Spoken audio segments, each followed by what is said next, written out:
ਸਲੋਕ ਨਾਰਾਇਣ ਨਹ ਸਿਮਰਿਓ ਮੋਹਿਓ ਸਵਾਦ ਬਿਕਾਰ ਨਾਨਕ ਨਾਮ ਬਿਸਾਰਿਐ ਨਰਕ ਸੁਰਗ ਅਵਤਾਰ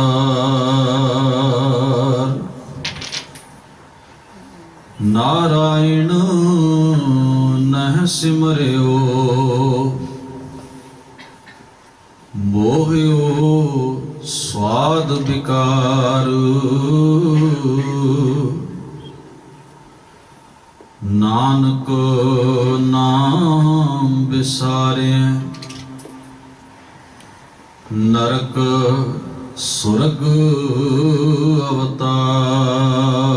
ਪੌੜੀ। ਨੌਵੀਂ ਨਵੇਂ ਛਿਦਰ ਅਪਵੀਤ ਹਰ ਨਾਮ ਨਾ ਜਪੈ ਕਰਤ ਵਿਪਰੀਤ ਪਰ ਤ੍ਰਿ ਰਮਹਿ ਬਕੈ ਸਾਧ ਨਿੰਦ ਕਰਨ ਨਾ ਸੁਨਹੀ ਹਰ ਜਸ ਬਿੰਦ ਹਿਰੈ ਪਰ ਦਰਬ ਉਦਰ ਕੈ ਤਾਈ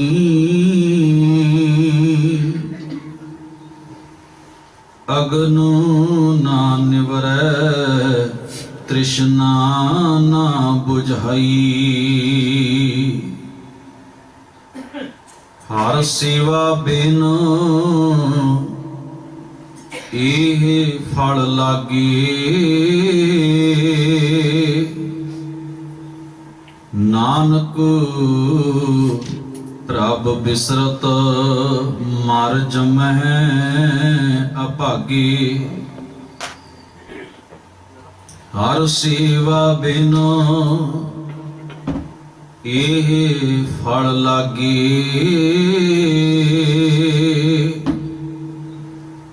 ਨਾਨਕ ਪ੍ਰਭ ਬਿਸਰਤ ਮਰ ਜਮਹਿ ਅਭਾਗੇ। ਵਾਹਿਗੁਰੂ ਜੀ ਕਾ ਖਾਲਸਾ ਵਾਹਿਗੁਰੂ ਜੀ ਕੀ ਫਤਿਹ। ਪਰਮ ਸਤਿਕਾਰਯੋਗ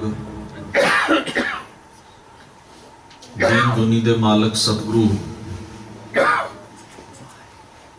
ਧੰਨ ਧੰਨ ਗੁਰੂ ਗ੍ਰੰਥ ਸਾਹਿਬ ਸੱਚੇ ਪਾਤਸ਼ਾਹ ਮਹਾਰਾਜ ਸਤਿਗੁਰੂ ਜੀ ਦੇ ਸਜੇ ਹੋਏ ਪਾਵਨ ਦਰਬਾਰ ਦੀਆਂ ਹਾਜ਼ਰੀਆਂ ਭਰ ਰਹੇ ਗੁਰੂ ਸਵਾਰੇ ਸਤ ਸੰਗੀ ਜਨੋ, ਅਕਾਲ ਪੁਰਖ ਵਾਹਿਗੁਰੂ ਜੀ ਨੇ ਅਪਾਰ ਬਖਸ਼ਿਸ਼ ਕਿਰਪਾ ਕੀਤੀ ਹੈ। ਸਤਿਗੁਰਾਂ ਦੀ ਅੰਮ੍ਰਿਤਮਈ ਪਾਵਨ ਬਾਣੀ ਆਸਾ ਜੀ ਕੀ ਵਾਰ ਦੇ ਕੀਰਤਨ ਗੁਰੂ ਸਵਾਰਿਆਂ ਪਾਸੋਂ ਆਪ ਜੀ ਨੇ ਸ਼ਰਵਣ ਕੀਤੇ ਹਨ। ਧੰਨ ਗੁਰੂ ਅਰਜਨ ਸਾਹਿਬ ਮਹਾਰਾਜ ਦੀ ਉਚਾਰਨ ਕੀਤੀ ਹੋਈ ਪਾਵਨ ਬਾਣੀ ਰਾਗ ਗੌੜੀ ਵਿੱਚੋਂ ਥਿੱਤੀ, ਜਿਸ ਦੀ ਲੜੀਵਾਰ ਕਥਾ ਵਿਚਾਰ ਸਤਿਗੁਰੂ ਜੀ ਦੇ ਬਖਸ਼ਿਸ਼ ਕੀਤੇ ਹੋਏ ਉਦਮ ਬਲ ਔਰ ਮਤ ਬੁੱਧ ਦਾ ਸਦਕਾ ਆਪਾਂ ਸਾਂਝਿਆਂ ਕਰਨ ਦਾ ਯਤਨ ਕਰਦੇ ਹਾਂ। ਇਸ ਪਾਵਨ ਬਾਣੀ ਦੇ ਵਿੱਚੋਂ ਜੋ ਸਤਿਗੁਰੂ ਜੀ ਨੇ ਨੌਵੀਂ ਪੌੜੀ ਅਤੇ ਇਸ ਨਾਲ ਉਪਰੋਕਤ ਆਰੰਭ ਵਿੱਚ ਦਰਜ ਕੀਤਾ ਹੋਇਆ ਜੋ ਸ਼ਲੋਕ ਹੈ, ਇਸ ਦਾ ਪਾਠ ਆਪ ਸਰਬੱਤ ਸੰਗਤ ਨੇ ਦਾਸ ਪਾਸੋਂ ਸ਼ਰਵਣ ਕੀਤਾ ਹੈ। ਇਸ ਪਾਵਨ ਸ਼ਲੋਕ ਦੇ ਵਿੱਚ ਗੁਰੂ ਮਹਾਰਾਜ ਮਨੁੱਖ ਨੂੰ ਇਹ ਗੱਲ ਸਮਝਾਉਂਦੇ ਹਨ ਕਿ ਹੇ ਮਨੁੱਖ, ਉਸ ਕਰਤੇ ਨੂੰ, ਅਕਾਲ ਪੁਰਖ ਨੂੰ, ਪਰਮੇਸ਼ਰ ਨੂੰ ਤੂੰ ਯਾਦ ਨਹੀਂ ਕਰਦਾ। ਨਾਰਾਇਣ ਨਹਿ ਸਿਮਰਿਓ क्योंकि मोहियो स्वाद बेकार तू मोया होया है, गिरफ्त विच है, कंट्रोल विच है। स्वाद बेकार, स्वाद का अर्थ है चस्का, बेकार का अर्थ है विषय और विकार। वो विकार जो जहर रूप हैं उन्होंने विषय विकार कहते हैं। भगत नामदेव साहब जी अपने मुबारक शब्द विच बड़ी प्यारी उदाहरण दे के मनुख की ऐसी मानसिक अवस्था का जिक्र करते हैं। भावें उन्होंने संबोधन मन नूं कीता है पर उदाहरणा बहुत कमाल दियां बख्शिश कीतियां हन। आखदे ने काए रे मन विख्या बन जाए, भूलो रे ठग मूरी खाए। विख्या बन जंगल नूं कहिंदे हन। हे मेरे मन क्यों तू ऐसे जहर नाल भरे हुए, विष नाल भरे हुए जंगल विच भटक रहा है, जिथे जिन्ने भी फल लगे हुए हैं सब जहरीले हैं। तू जिहड़ा भी फल तोड़ के खाएगा उहो ही तैनू नाश कर देगा, खत्म कर देगा।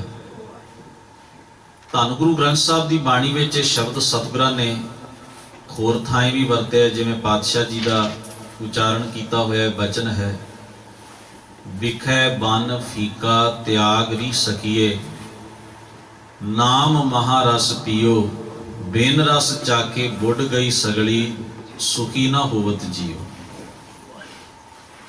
बन जंगल नूं कहिंदे हन, बेख जहर नूं कहिंदे हन।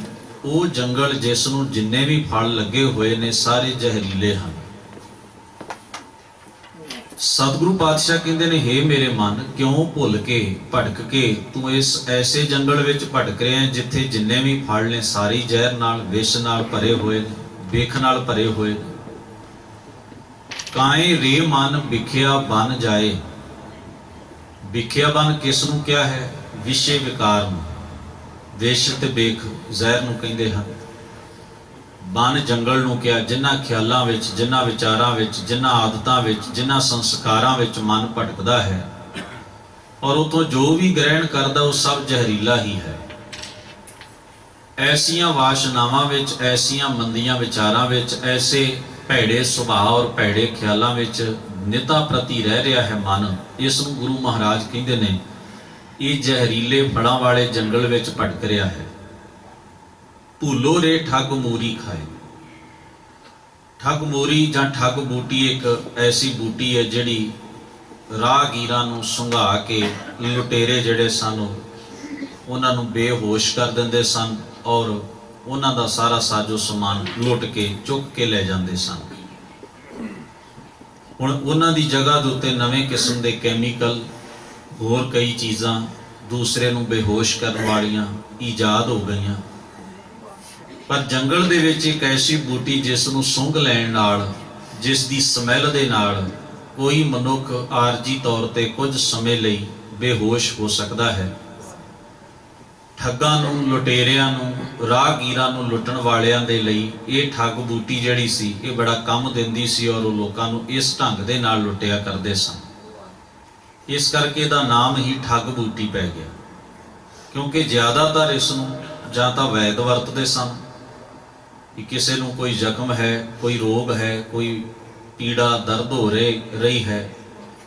जिवें अज असीं पेन किलर जिन्नियां भी दवाइयां हैं वो लेंदे हाँ तो असीं महसूस करते हैं कि दर्द बंद हो गया है, जख्म उवें ही है, रिएक्शन उवें ही है। पर वो पेन किलर जितनियां भी मैडिसिन ने, दवाइयां ने, वो साडे दिमाग दियां उन्हां तंतुआं नूं नर्वस कर दिंदियां ने जिहड़े उस दर्द का सुनेहा लैके साडे दिमाग तक पहुँचते हैं। इउं कह लवां सौखे ढंग नाल भी मैसेज देण वाली दिमाग नूं कि तेरे सट लगी हुई है ते पीड़ हो रही है, वो मैसेज देण वाला मैसेंजर ही सुआ दिता जाए, दिमाग नूं सुनेहा ना पहुँचे।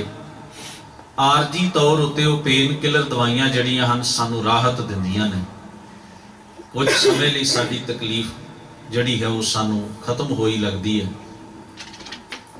वैद इन्हां ठग बूटियां नूं वरतिया करदे सन मरीज नूं बेहोश करके उहदा इलाज करन वास्ते, उहदी पीड़ तो उहनूं कुछ समय लई राहत देण वास्ते इत्यादि। ਫੱਟ ਸੀਣੇ ਤਦੋਂ ਇਹ ਐਸੀਆਂ ਨਸ਼ੀਲੀਆਂ ਦਵਾਈਆਂ ਜਿਹੜੀਆਂ ਸਾਨੂੰ ਦਿੱਤੀਆਂ ਜਾਂਦੀਆਂ ਸਨ ਕਿ ਸੌਖੇ ਢੰਗ ਨਾਲ ਇਹਨੂੰ ਤਕਲੀਫ ਘੱਟ ਹੋਏ ਤੇ ਇਹਦੇ ਫੱਟ ਜ਼ਖਮ ਸੀਤੇ ਜਾ ਸਕਣ। ਅੱਜ ਵੀ ਇਸੇ ਤਰ੍ਹਾਂ ਹੀ ਹੁੰਦਾ, ਪਰ ਉਹਦੇ ਰੰਗ ਅਤੇ ਤਰੀਕੇ ਢੰਗ ਬਦਲ ਗਏ ਹਨ। ਜਾਂ ਇਸ ਨੂੰ ਬਹੁਤੇ ਲੋਕ ਉਹ ਵਰਤਦੇ ਸਨ ਜਿਨ੍ਹਾਂ ਨੇ ਲੁੱਟਾਂ ਖੋਹਾਂ ਰਸਤਿਆਂ ਵਿੱਚ ਕਰਨੀਆਂ ਹੋਣ, ਇਸ ਕਰਕੇ ਉਹਨਾਂ ਦੇ ਵਰਤਨ ਕਰਕੇ ਐਸੀਆਂ ਨਸ਼ੀਲੀਆਂ ਬੂਟੀਆਂ ਨੂੰ, ਬੇਹੋਸ਼ ਕਰਨ ਵਾਲੀਆਂ ਜੜੀਆਂ ਬੂਟੀਆਂ ਨੂੰ ਠੱਗ ਬੂਟੀ ਜਾਂ ਠੱਗ ਮੂਰੀ ਕਿਹਾ ਜਾਣ ਲੱਗ ਪਿਆ। ਗੁਰੂ ਗਰੀਬ ਨਵਾਜ ਪਾਤਸ਼ਾਹ ਇਸ ਦਾ ਜ਼ਿਕਰ ਬਾਣੀ ਵਿੱਚ ਕਰਦੇ ਨੇ। ਭਗਤ ਨਾਮਦੇਵ ਸਾਹਿਬ ਕਹਿੰਦੇ ਨੇ, ਕਾਏ ਰੇ ਮਨ ਵਿਖਿਆ ਬਨ ਜਾਏ, ਭੁੱਲੋ ਰੇ ਠੱਗ ਮੂਰੀ ਖਾਏ। ਤੂੰ ਭੁੱਲ ਕੇ, ਗੁੰਮਰਾਹ ਹੋ ਕੇ ਉਹ ਠੱਗ ਬੂਟੀ ਖਾ ਰਿਹਾ ਜਿਸ ਨਾਲ ਤੈਨੂੰ ਹੋਸ਼ ਨਹੀਂ ਰਹਿੰਦੀ। ਭਾਵ ਤੂੰ ਉਹ ਕਰਮ ਕਰਦਾ ਹੈ, ਤੈਨੂੰ ਲੱਗਦਾ ਹੈ ਵੀ ਇਹ ਕਰਮ ਚੰਗੇ ਨੇ, ਪਰ ਠੱਗ ਬੂਟੀ ਖਾ ਰਿਹਾ ਹੈ ਜਿਸ ਨਾਲ ਤੇਰੀ ਆਪਣੀ ਹੋਸ਼, ਤੇਰੀ ਅਕਲ, ਤੇਰੀ ਵਿਚਾਰ ਸੱਤਾ, ਤੇਰੀ ਨਿਰਣਾ ਕਰਨ ਵਾਲੀ ਅੰਦਰ ਜਿਹੜੀ ਤਾਕਤ ਹੈ ਉਹ ਸਭ ਖਤਮ ਹੋ ਜਾਏਗੀ। ਤੈਨੂੰ ਕੱਖ ਵੀ ਇਸ ਗੱਲ ਦਾ ਗਿਆਨ ਨਹੀਂ ਰਹੇਗਾ ਕਿ ਸੱਚ ਕੀ ਹੈ, ਝੂਠ ਕੀ ਹੈ, ਜਾਗਰਤ ਅਵਸਥਾ ਕੀ ਹੈ। ਅੱਗੇ ਉਦਾਹਰਨਾਂ ਜਿਹੜੀਆਂ ਦਿੱਤੀਆਂ ਨੇ, ਕਹਿੰਦੇ ਜੈਸੇ ਮੀਨ ਪਾਣੀ ਮੈਂ ਰਹਿ, ਮੱਛੀ ਪਾਣੀ ਵਿੱਚ ਰਹਿੰਦੀ ਹੈ ਪਰ ਪਾਣੀ ਦੇ ਵਿੱਚ ਉਹ ਆਪਣਾ ਸਾਰਾ ਜੀਵਨ ਜਿਉਂਦੀ ਹੋਈ, ਜਾਲ ਪੈਂਦਾ ਹੈ, ਕੁੰਡੀ ਲੱਗਦੀ ਹੈ, ਉਸ ਜਾਲ ਵਿੱਚ ਮੱਛੀ ਥੋੜੇ ਜਿਹੇ ਸਵਾਦ ਕਰਕੇ ਫਸ ਜਾਂਦੀ ਹੈ, ਕਿਉਂਕਿ ਜਿਸ ਨੇ ਕੁੰਡੀ ਲਾਈ ਉਹਨੇ ਥੋੜੀ ਜਿਹੀ ਮਾਸ ਦੀ ਬੋਟੀ ਉਸ ਕੁੰਡੀ ਦੇ ਅੱਗੇ ਫਸਾ ਦਿੱਤੀ ਤੇ ਉਸ ਕੁੰਡੀ ਨੂੰ ਉਹਨੇ ਪਾਣੀ ਦੇ ਵਿੱਚ ਥੱਲੇ ਡੂੰਘਾ ਕਰ ਦਿੱਤਾ। ਆਪ ਉਹ ਕੰਢੇ ਉੱਤੇ ਬੈਠਾ ਹੋਇਆ ਸੀ। ਜਦੋਂ ਮੱਛੀ ਨੇ ਲਾਲਚ ਵਸ ਉਹ ਮਾਸ ਦੀ ਬੋਟੀ ਵਿੱਚ ਮੂੰਹ ਵਿੱਚ ਉਹਨੂੰ ਫਸਾਉਣਾ ਚਾਹਿਆ ਤੇ ਨਾਲ ਹੀ ਕੁੰਡੀ ਮੂੰਹ ਵਿੱਚ ਚੜ ਗਈ। ਤੇ ਜਦੋਂ ਕੁੰਡੀ ਭਾਰੀ ਹੋ ਗਈ ਥੱਲਿਓਂ ਤਾਂ ਮੱਛੀ ਫੜਨ ਵਾਲੇ ਨੇ ਉਸ ਨੂੰ ਬਾਹਰ ਖਿੱਚ ਲਿਆ। ਜਾਨੀ ਕਿ ਥੋੜੇ ਜਿਹੇ ਲਾਲਚ ਵਿੱਚ ਉਸ ਮੱਛੀ ਨੇ ਆਪਣਾ ਜੀਵਨ ਦਾਅ ਤੇ ਲਾ ਲਿਆ। ਔਰ ਜਾਲ ਪੈਂਦਾ ਹੈ, ਜਾਲ ਵਿੱਚ ਫਸ ਜਾਂਦੀਆਂ ਹਨ। ਇਸੇ ਤਰੀਕੇ ਦੇ ਨਾਲ ਭਗਤ ਸਾਹਿਬਾਨ ਕਹਿੰਦੇ ਨੇ, ਜੈਸੇ ਮੀਨ ਪਾਣੀ ਮੈਂ ਰਹਿ, ਕਾਲ ਜਾਲ ਕੀ ਸੁਧ ਨਹੀਂ ਲਹੈ। ਨਾ ਉਹਨਾਂ ਨੂੰ ਜਾਲ ਦੀ ਸੁਧ ਹੈ, ਕੁੰਡੀ ਦੀ ਸੁਧ ਹੈ, ਤੇ ਨਾ ਆਪਣੀ ਮੌਤ ਦਾ ਹੀ ਇਸ ਗੱਲ ਦਾ ਅਹਿਸਾਸ ਹੈ ਕਿ ਇਹ ਜਾਲ ਜਾਂ ਇਹ ਜਿਹੜੀ ਮਾਸ ਦੀ ਬੋਟੀ ਇਸ ਢੰਗ ਨਾਲ ਮੇਰੇ ਲਈ ਇੰਨੀ ਸਹਿਲੀ ਕਿਸੇ ਨੇ ਥੱਲੇ ਲਮਕਾ ਦਿੱਤੀ ਹੈ, ਇਹ ਮੇਰੀ ਮੌਤ ਦਾ ਕਾਰਨ ਹੀ ਨਾ ਬਣ ਜਾਏ। ਪਰ ਨਹੀਂ, ਲਾਲਚ ਨੇ ਇੰਨੀ ਸੋਚ ਵਿਚਾਰ ਪੈਦਾ ਹੀ ਨਹੀਂ ਹੋਣ ਦਿੱਤੀ। ਲਾਲਚ ਨੇ ਇਥੋਂ ਤੱਕ ਸੋਚਣ ਦਾ ਅਵਸਰ ਹੀ ਨਹੀਂ ਦਿੱਤਾ। ਲਾਲਚ ਇੰਨਾ ਹਾਵੀ ਹੋਇਆ ਅੰਦਰ ਕਿ ਉਸਨੇ ਇਸ ਖਤਰੇ ਵਾਲੇ ਪਾਸੇ ਸੁਰਤ ਨੂੰ ਜਾਣ ਹੀ ਨਹੀਂ ਦਿੱਤਾ ਵੀ ਇੱਥੇ ਖਤਰਾ ਹੋ ਸਕਦਾ ਹੈ, ਕਿਉਂਕਿ ਲਾਲਚ ਹਾਵੀ ਸੀ। ਕੇਵਲ ਮਾਸ ਦੀ ਬੋਟੀ ਹੀ ਦਿਸ ਰਹੀ ਸੀ, ਕੇਵਲ ਆਪਣਾ ਸਵਾਰਥ ਹੀ ਨਜ਼ਰ ਆ ਰਿਹਾ ਸੀ। ਬਸ ਉਹਨੂੰ ਪੂਰਾ ਕਰਨ ਵਾਸਤੇ ਸਾਰੀ ਤਾਕਤ ਝੋਂਕ ਦਿੱਤੀ, ਇਸ ਗੱਲ ਤੋਂ ਬੇਖਬਰ ਹੋ ਕੇ ਵੀ ਇੱਥੇ ਖਤਰਾ ਹੋ ਸਕਦਾ ਹੈ। ਹੁਣ ਇੰਨੀ ਬੁੱਧੀ ਅੰਦਰ ਹੁੰਦੀ ਤਾਂ ਫੇਰ ਹੀ ਸੋਚਿਆ ਜਾ ਸਕਦਾ ਸੀ ਨਾ। ਲਾਲਚ ਵਸ सोच शक्ति खत्म हो गई। जैसे मीन पानी में रहे, काल जाल की सुध नहीं लहै, जेबा स्वादी लीलत लो, ऐसे कनक कामनी मोह्यो मोह। भगत जी आखदे ने, इसी तरह असी भी इस संसार दे अंदर कई बार ऐसे लालच, ऐसे स्वार्थवश ਜਾਂ ਐਸੇ ਚਸਕੇ ਵਿੱਚ ਫਸ ਜਾਂਦੇ ਹਾਂ। ਉਹ ਇੱਕ ਚਸਕਾ ਹੀ ਸਾਡੇ ਸਾਰੇ ਜੀਵਨ ਨੂੰ ਡੋਬ ਕੇ ਰੱਖ ਦਿੰਦਾ ਹੈ। ਸੋਚਣ ਸ਼ਕਤੀ ਮੁੱਕ ਜਾਂਦੀ ਹੈ, ਵਿਚਾਰ ਨਹੀਂ ਕਰਦੇ, ਖਤਰੇ ਨੂੰ ਭਾਂਪਦੇ ਨਹੀਂ। ਉਹ ਇੱਕ ਜਿਹੜਾ ਸਵਾਰਥ ਹੈ ਜਾਂ ਇੱਕ ਲਾਲਚ ਹੈ ਜਾਂ ਇੱਕ ਚਸਕਾ ਹੈ ਮਾੜਾ, ਜੀਵਨ ਨੂੰ ਤਬਾਹ ਕਰ ਦੇਣ ਵਾਲਾ ਲੱਗਾ ਹੋਇਆ, ਉਹ ਵਿਸ਼ੇ ਵਿਕਾਰਾਂ ਦਾ ਉਹ ਚਸਕਾ ਹੀ ਸਾਰੇ ਜੀਵਨ ਦੀ ਸਾਡੀ ਕਮਜ਼ੋਰੀ ਬਣ ਜਾਂਦਾ ਹੈ, ਸਾਨੂੰ ਤਬਾਹ ਕਰਕੇ ਰੱਖ ਦਿੰਦਾ ਹੈ। ਜਿਵੇਂ ਕਾਮੀ ਨੂੰ ਕਾਮ ਦਾ ਚਸਕਾ ਹੋਵੇ, ਕ੍ਰੋਧੀ ਕ੍ਰੋਧ ਵਸ ਆਪਣੇ ਆਪ ਤੇ ਕੰਟਰੋਲ ਨਾ ਰੱਖ ਪਾਉਂਦਾ ਹੋਵੇ ਤੇ ਫਿਰ ਵੀ ਸਾਰਿਆਂ ਮਸਲਿਆਂ 'ਚ ਇੰਟਰਫੇਅਰ ਕਰੇ। ਇੱਕ ਤੇ ਹੁੰਦਾ ਹੈ ਨਾ ਵੀ ਮੈਨੂੰ ਆਪਣੇ ਉੱਤੇ ਕੰਟਰੋਲ ਕੋਈ ਨਹੀਂ। ਜੇ ਮੈਂ ਜਾਣਦਾ ਹਾਂ ਕਿ ਮੇਰੇ ਕੋਲੋਂ ਅਨਰਥ ਹੋ ਹੀ ਜਾਂਦਾ ਹੈ, ਹਰ ਵਾਰ ਹੋ ਜਾਂਦਾ ਹੈ, ਤਾਂ ਮੈਂ ਆਪਣੇ ਆਪ ਨੂੰ ਉਸ ਮਸਲੇ ਤੋਂ ਸਾਈਡ ਉੱਤੇ ਹੀ ਰੱਖਾਂ। ਜਦੋਂ ਸੁਣਦਾ ਹਾਂ, ਕਰਦਾ ਹਾਂ, ਗਾਂਹ ਵੱਧਦਾ ਜਾਂਦਾ, ਹੌਲੀ ਹੌਲੀ ਹੌਲੀ ਹੌਲੀ ਫਿਰ ਉਸੇ ਹਾਲਤ ਉੱਤੇ ਪਹੁੰਚ ਜਾਣਾ ਮੈਂ ਵੀ ਜਿੱਥੇ ਕ੍ਰੋਧ ਵਸ ਮੇਰਾ ਆਪਣੇ ਆਪ ਉੱਤੇ ਕੰਟਰੋਲ ਹੀ ਨਹੀਂ ਰਹਿਣਾ। ਫਿਰ ਉਹੀ ਗਲਤੀ। ਇੱਕ ਤਾਂ ਮੈਂ ਆਪਣੇ ਆਪ ਨੂੰ ਕੰਟਰੋਲ ਵਿੱਚ ਨਹੀਂ ਰੱਖ ਪਾਉਂਦਾ, ਦੂਸਰਾ ਮੈਂ ਐਸੇ ਮਸਲਿਆਂ ਵਿੱਚ ਵੀ ਜਾਣ ਕੇ ਫਸਦਾ ਜਿੱਥੇ ਮੈਂ ਅਨਬੈਲੈਂਸ ਹੋ ਕੇ ਕੋਈ ਨਾ ਕੋਈ ਨਵਾਂ ਪੁਆੜਾ ਖੜਾ ਕਰ ਲਵਾਂ। ਦੂਜੀ ਗਲਤੀ ਹੋ ਗਈ ਨਾ, ਵੀ ਜਦੋਂ ਮੈਨੂੰ ਪਤਾ ਹੈ ਵੀ ਆਹ ਚੀਜ਼ ਮੇਰੇ ਲਈ ਬਿਮਾਰੀ ਦਾ ਘਰ ਹੈ ਤਾਂ ਮੈਂ ਉਸ ਨੂੰ ਖਾਣ ਵਾਸਤੇ ਦਿਨ ਰਾਤ ਮਿਹਨਤ ਕਰ ਰਿਹਾ। ਮੈਨੂੰ ਇਸ ਗੱਲ ਦਾ ਅਹਿਸਾਸ ਹੈ ਵੀ ਇਹ ਚੀਜ਼ ਮੇਰੇ ਲਈ ਮਨਾ ਹੈ, ਫਿਰ ਵੀ ਮੈਂ ਖਾ ਰਿਹਾ ਕਿਉਂਕਿ ਜ਼ੁਬਾਨ ਨੂੰ ਮਿੱਠੀ ਲੱਗਦੀ ਹੈ, ਚੰਗੀ ਲੱਗਦੀ ਹੈ। ਪਹਿਲੀ ਗੱਲ ਤਾਂ ਇਹ ਕਿ ਮੈਂ ਪਰਹੇਜ਼ ਨਹੀਂ ਰੱਖ ਰਿਹਾ। ਦੂਜੀ ਗਲਤੀ ਮੇਰੀ ਇਹ ਹੈ ਕਿ ਮੈਂ ਉਸ ਚੀਜ਼ ਨੂੰ ਹਾਸਲ ਕਰਨ ਵਾਸਤੇ ਤਰਲੋ ਮੱਛੀ ਵੀ ਦੂਸਰਿਆਂ ਨਾਲੋਂ ਵੱਧ ਹੋ ਰਿਹਾ, ਹਾਲਾਂਕਿ ਮੇਰੇ ਲਈ ਉਹ ਨੁਕਸਾਨਦੇਹ ਹੈ। ਇਹ ਦੂਜੀ ਵੱਡੀ ਗਲਤੀ ਹੈ। ਪਰਹੇਜ਼ ਨਾ ਰੱਖਣਾ ਪਹਿਲੀ ਗਲਤੀ ਹੈ, ਔਰ ਉਹ ਪਰਹੇਜ਼ ਤੋੜਨ ਵਾਸਤੇ ਗਲਤ ਚੀਜ਼ ਜਿਹੜੀ ਮੇਰੇ ਜੀਵਨ ਨੂੰ, ਸਰੀਰ ਨੂੰ ਮੁਆਫਕ ਨਹੀਂ, ਫਿੱਟ ਨਹੀਂ, ਉਹਨੂੰ ਖਾਣ ਵਾਸਤੇ ਸਭ ਤੋਂ ਵੱਧ ਮਿਹਨਤ ਵੀ ਮੈਂ ਹੀ ਕਰ ਰਿਹਾ ਵੀ ਮਿਲ ਜਾਏ ਕਿਸੇ ਢੰਗ ਨਾਲ। ਇਹ ਦੂਜੀ ਗਲਤੀ ਹੈ। ਵੈਸੇ ਤੇ ਹੋ ਸਕਦਾ ਸਮਾਂ ਲੰਘ ਜਾਏ, ਨਾ ਮਿਲੇ ਤੇ ਚਲੋ ਟਲ ਜਾਂਦੀ ਹੈ ਗੱਲ, ਅੰਦਰ ਹੋਵੇ, ਫਿਰ ਮੈਂ ਕੋਸ਼ਿਸ਼ ਵੀ ਕਰ ਰਿਹਾ ਉਹਨੂੰ ਹਾਸਲ ਕਰਨ ਵਾਸਤੇ। ਇਹ ਦੂਜੀ ਗਲਤੀ ਹੈ। ਇਸੇ ਤਰ੍ਹਾਂ ਗੁਰੂ ਪਾਤਸ਼ਾਹ ਮਹਾਰਾਜ ਬਾਣੀ ਦੇ ਵਿੱਚ ਇਹਨਾਂ ਸਾਰੀਆਂ ਐਸੀਆਂ ਬਹੁਤ ਹਨ ਸੰਖੇਪ ਆਦਤਾਂ ਮਨੁੱਖ ਦੇ ਅੰਦਰ, ਪਰ ਇਹਨਾਂ ਦਾ ਰਿਐਕਸ਼ਨ, ਪ੍ਰਭਾਵ ਜੀਵਨ ਉੱਤੇ ਬਹੁਤ ਵੱਡਾ ਪੈ ਜਾਂਦਾ ਹੈ। ਇਹਨਾਂ ਦੀ ਗੱਲ ਕਰਦਿਆਂ ਹੋਇਆਂ ਗੁਰੂ ਮਹਾਰਾਜ ਬਾਣੀ ਵਿੱਚ ਕਹਿੰਦੇ ਨੇ, ਤੁਸੀਂ ਵੇਖੋ ਇਸੇ ਤਰ੍ਹਾਂ ਕੋਈ ਕਨਕ ਦੌਲਤ ਦੇ ਚਸਕੇ ਵਿੱਚ ਹੈ, ਕੋਈ ਕਾਮ ਦੇ ਚਸਕੇ ਵਿੱਚ ਹੈ, ਕੋਈ ਕ੍ਰੋਧ ਦੇ ਚਸਕੇ ਵਿੱਚ ਹੈ, ਕੋਈ ਈਰਖਾ ਦੇ ਚਸਕੇ ਵਿੱਚ ਹੈ। ਹਰ ਮਨੁੱਖ ਕਿਸੇ ਨਾ ਕਿਸੇ ਥੋੜੇ ਜਾਂ ਬਹੁਤੇ, ਕੋਈ ਸਰੀਰਕ ਚਸਕੇ ਭੋਗ ਰਿਹਾ ਹੈ ਮਾਨਸਿਕ ਦਸ਼ਾ ਕਰਕੇ, ਹਰ ਇੱਕ ਦਾ ਵੱਖਰਾ ਵੱਖਰਾ ਢੰਗ ਹੈ। ਜਦੋਂ ਸਾਨੂੰ ਪਤਾ ਹੈ ਵੀ ਸਾਡੀ ਇਹ ਗੱਲ ਕਰਨ ਦੀ ਆਦਤ ਕੋਈ ਨਾ ਕੋਈ ਵਿਖਾਦ, ਝਗੜਾ ਖੜਾ ਕਰ ਦਿੰਦੀ ਹੈ, ਫਿਰ ਵੀ ਕੰਟਰੋਲ ਨਹੀਂ ਹੁੰਦਾ ਆਪਣੇ ਆਪ ਉੱਤੇ, ਕਿਉਂਕਿ ਅਸੀਂ ਇੱਕ ਚਸਕੇ 'ਚ ਜੀ ਰਹੇ ਹਾਂ, ਆਦਤ ਵਿੱਚ ਜੀ ਰਹੇ ਹਾਂ। ਸਤਿਗੁਰੂ ਮਹਾਰਾਜ ਇਸ ਨੂੰ ਕਹਿੰਦੇ ਨੇ, ਜੇਬਾ ਸਵਾਦੀ ਲੀਲਤ ਲੋ ਐਸੇ ਕਨਕ ਕਾਮਨੀ। ਕਨਕ ਕਹਿੰਦੇ ਨੇ ਸੋਨੇ ਨੂੰ, ਧਨ ਨੂੰ, ਪ੍ਰਭਤਾ ਨੂੰ, ਸੰਪਤੀ ਨੂੰ। ਔਰ ਇਸ ਨੂੰ ਅੱਗੇ ਸਜਾ ਕੇ ਸਤਿਗੁਰੂ ਸੱਚੇ ਪਾਤਸ਼ਾਹ ਇਹ ਜਿਹੜੀਆਂ ਉਦਾਹਰਨਾਂ ਨੇ, ਇਹ ਚਸਕੇ ਤੇ ਸਵਾਦ ਤੇ ਰਸ ਦੀਆਂ ਦਿੰਦੇ ਹਨ, ਜਿਸ ਨੂੰ ਮਹਾਰਾਜ ਨੇ ਬਾਣੀ ਦੇ ਵਿੱਚ ਆਖਿਆ ਹੈ ਨਾ, ਰਸ ਸੋਇਨਾ ਰਸ ਰੂਪਾ ਕਾਮਣ, ਰਸ ਪਰਮਲ ਕੀ ਵਾਸ, ਰਸ ਘੋੜੇ, ਰਸ ਸੇਜਾ ਮੰਦਰ, ਰਸ ਮੀਠਾ, ਰਸ ਮਾਸ। ਔਰ ਅੱਗੇ ਸ਼ਬਦ ਹਨ, ਏਤੇ ਰਸ ਸਰੀਰ ਕੇ ਕੈ ਘਟ ਨਾਮ ਨਿਵਾਸ। ਹੁਣ ਇੱਥੇ ਕਿਸੇ ਇੱਕ ਗੱਲ ਦਾ ਜ਼ਿਕਰ ਨਹੀਂ ਕੀਤਾ। ਕਿੰਨੇ ਰਸ ਮਹਾਰਾਜ ਗੁਰੂ ਨਾਨਕ ਪਾਤਸ਼ਾਹ ਨੇ ਗਿਣ ਦਿੱਤੇ। ਰਸ ਦਾ ਅਰਥ ਹੈ ਚਸਕਾ ਲੱਗ ਜਾਣਾ, ਜਿਹੜਾ ਜੀਵਨ ਦੀ ਕਮਜ਼ੋਰੀ ਬਣ ਜਾਏ। ਉਹ ਕੋਈ ਵੀ ਬਣ ਸਕਦੀ ਹੈ ਚੀਜ਼, ਕਿਸੇ ਲਈ ਚਾਂਦੀ, ਕਿਸੇ ਲਈ ਸੋਨਾ, ਕਿਸੇ ਲਈ ਰੂਪ, ਕਿਸੇ ਲਈ ਵਿਦਿਆ, ਕਿਸੇ ਲਈ ਘਰ, ਕਿਸੇ ਲਈ ਕਾਮ ਦੇ ਚਸਕੇ ਪੂਰੇ ਕਰਨਾ, ਪਰਾਏ ਮਰਦ ਜਾਂ ਪਰਾਈ ਔਰਤ, ਕਿਸੇ ਵਾਸਤੇ ਖਾਣਾ ਪੀਣਾ ਪਹਿਨਣਾ, ਕੋਈ ਵੀ ਐਸਾ ਜਿਹੜਾ ਸਾਡੇ ਜੀਵਨ ਨੂੰ ਡਿਸਟਰਬ ਕਰਕੇ ਰੱਖ ਦਿੰਦਾ। ਇਹ ਸਾਰੀਆਂ ਚੀਜ਼ਾਂ ਸਨ ਤੇ ਸਾਡੇ ਜੀਵਨ ਵਾਸਤੇ ਹੀ ਨਾ, ਵੀ ਜੀਵਨ ਸਾਡਾ ਸੌਖਾ ਲੰਘ ਜਾਏ, ਜੀਵਨ 'ਚ ਸਹੂਲਤ ਹੋਵੇ, ਜੀਵਨ ਵਧੀਆ ਹੋਵੇ, ਜੀਵਨ ਨੂੰ ਅਸੀਂ ਆਸਰਾ ਦੇ ਕੇ ਚੰਗੇ ਢੰਗ ਨਾਲ ਜੀ ਸਕੀਏ।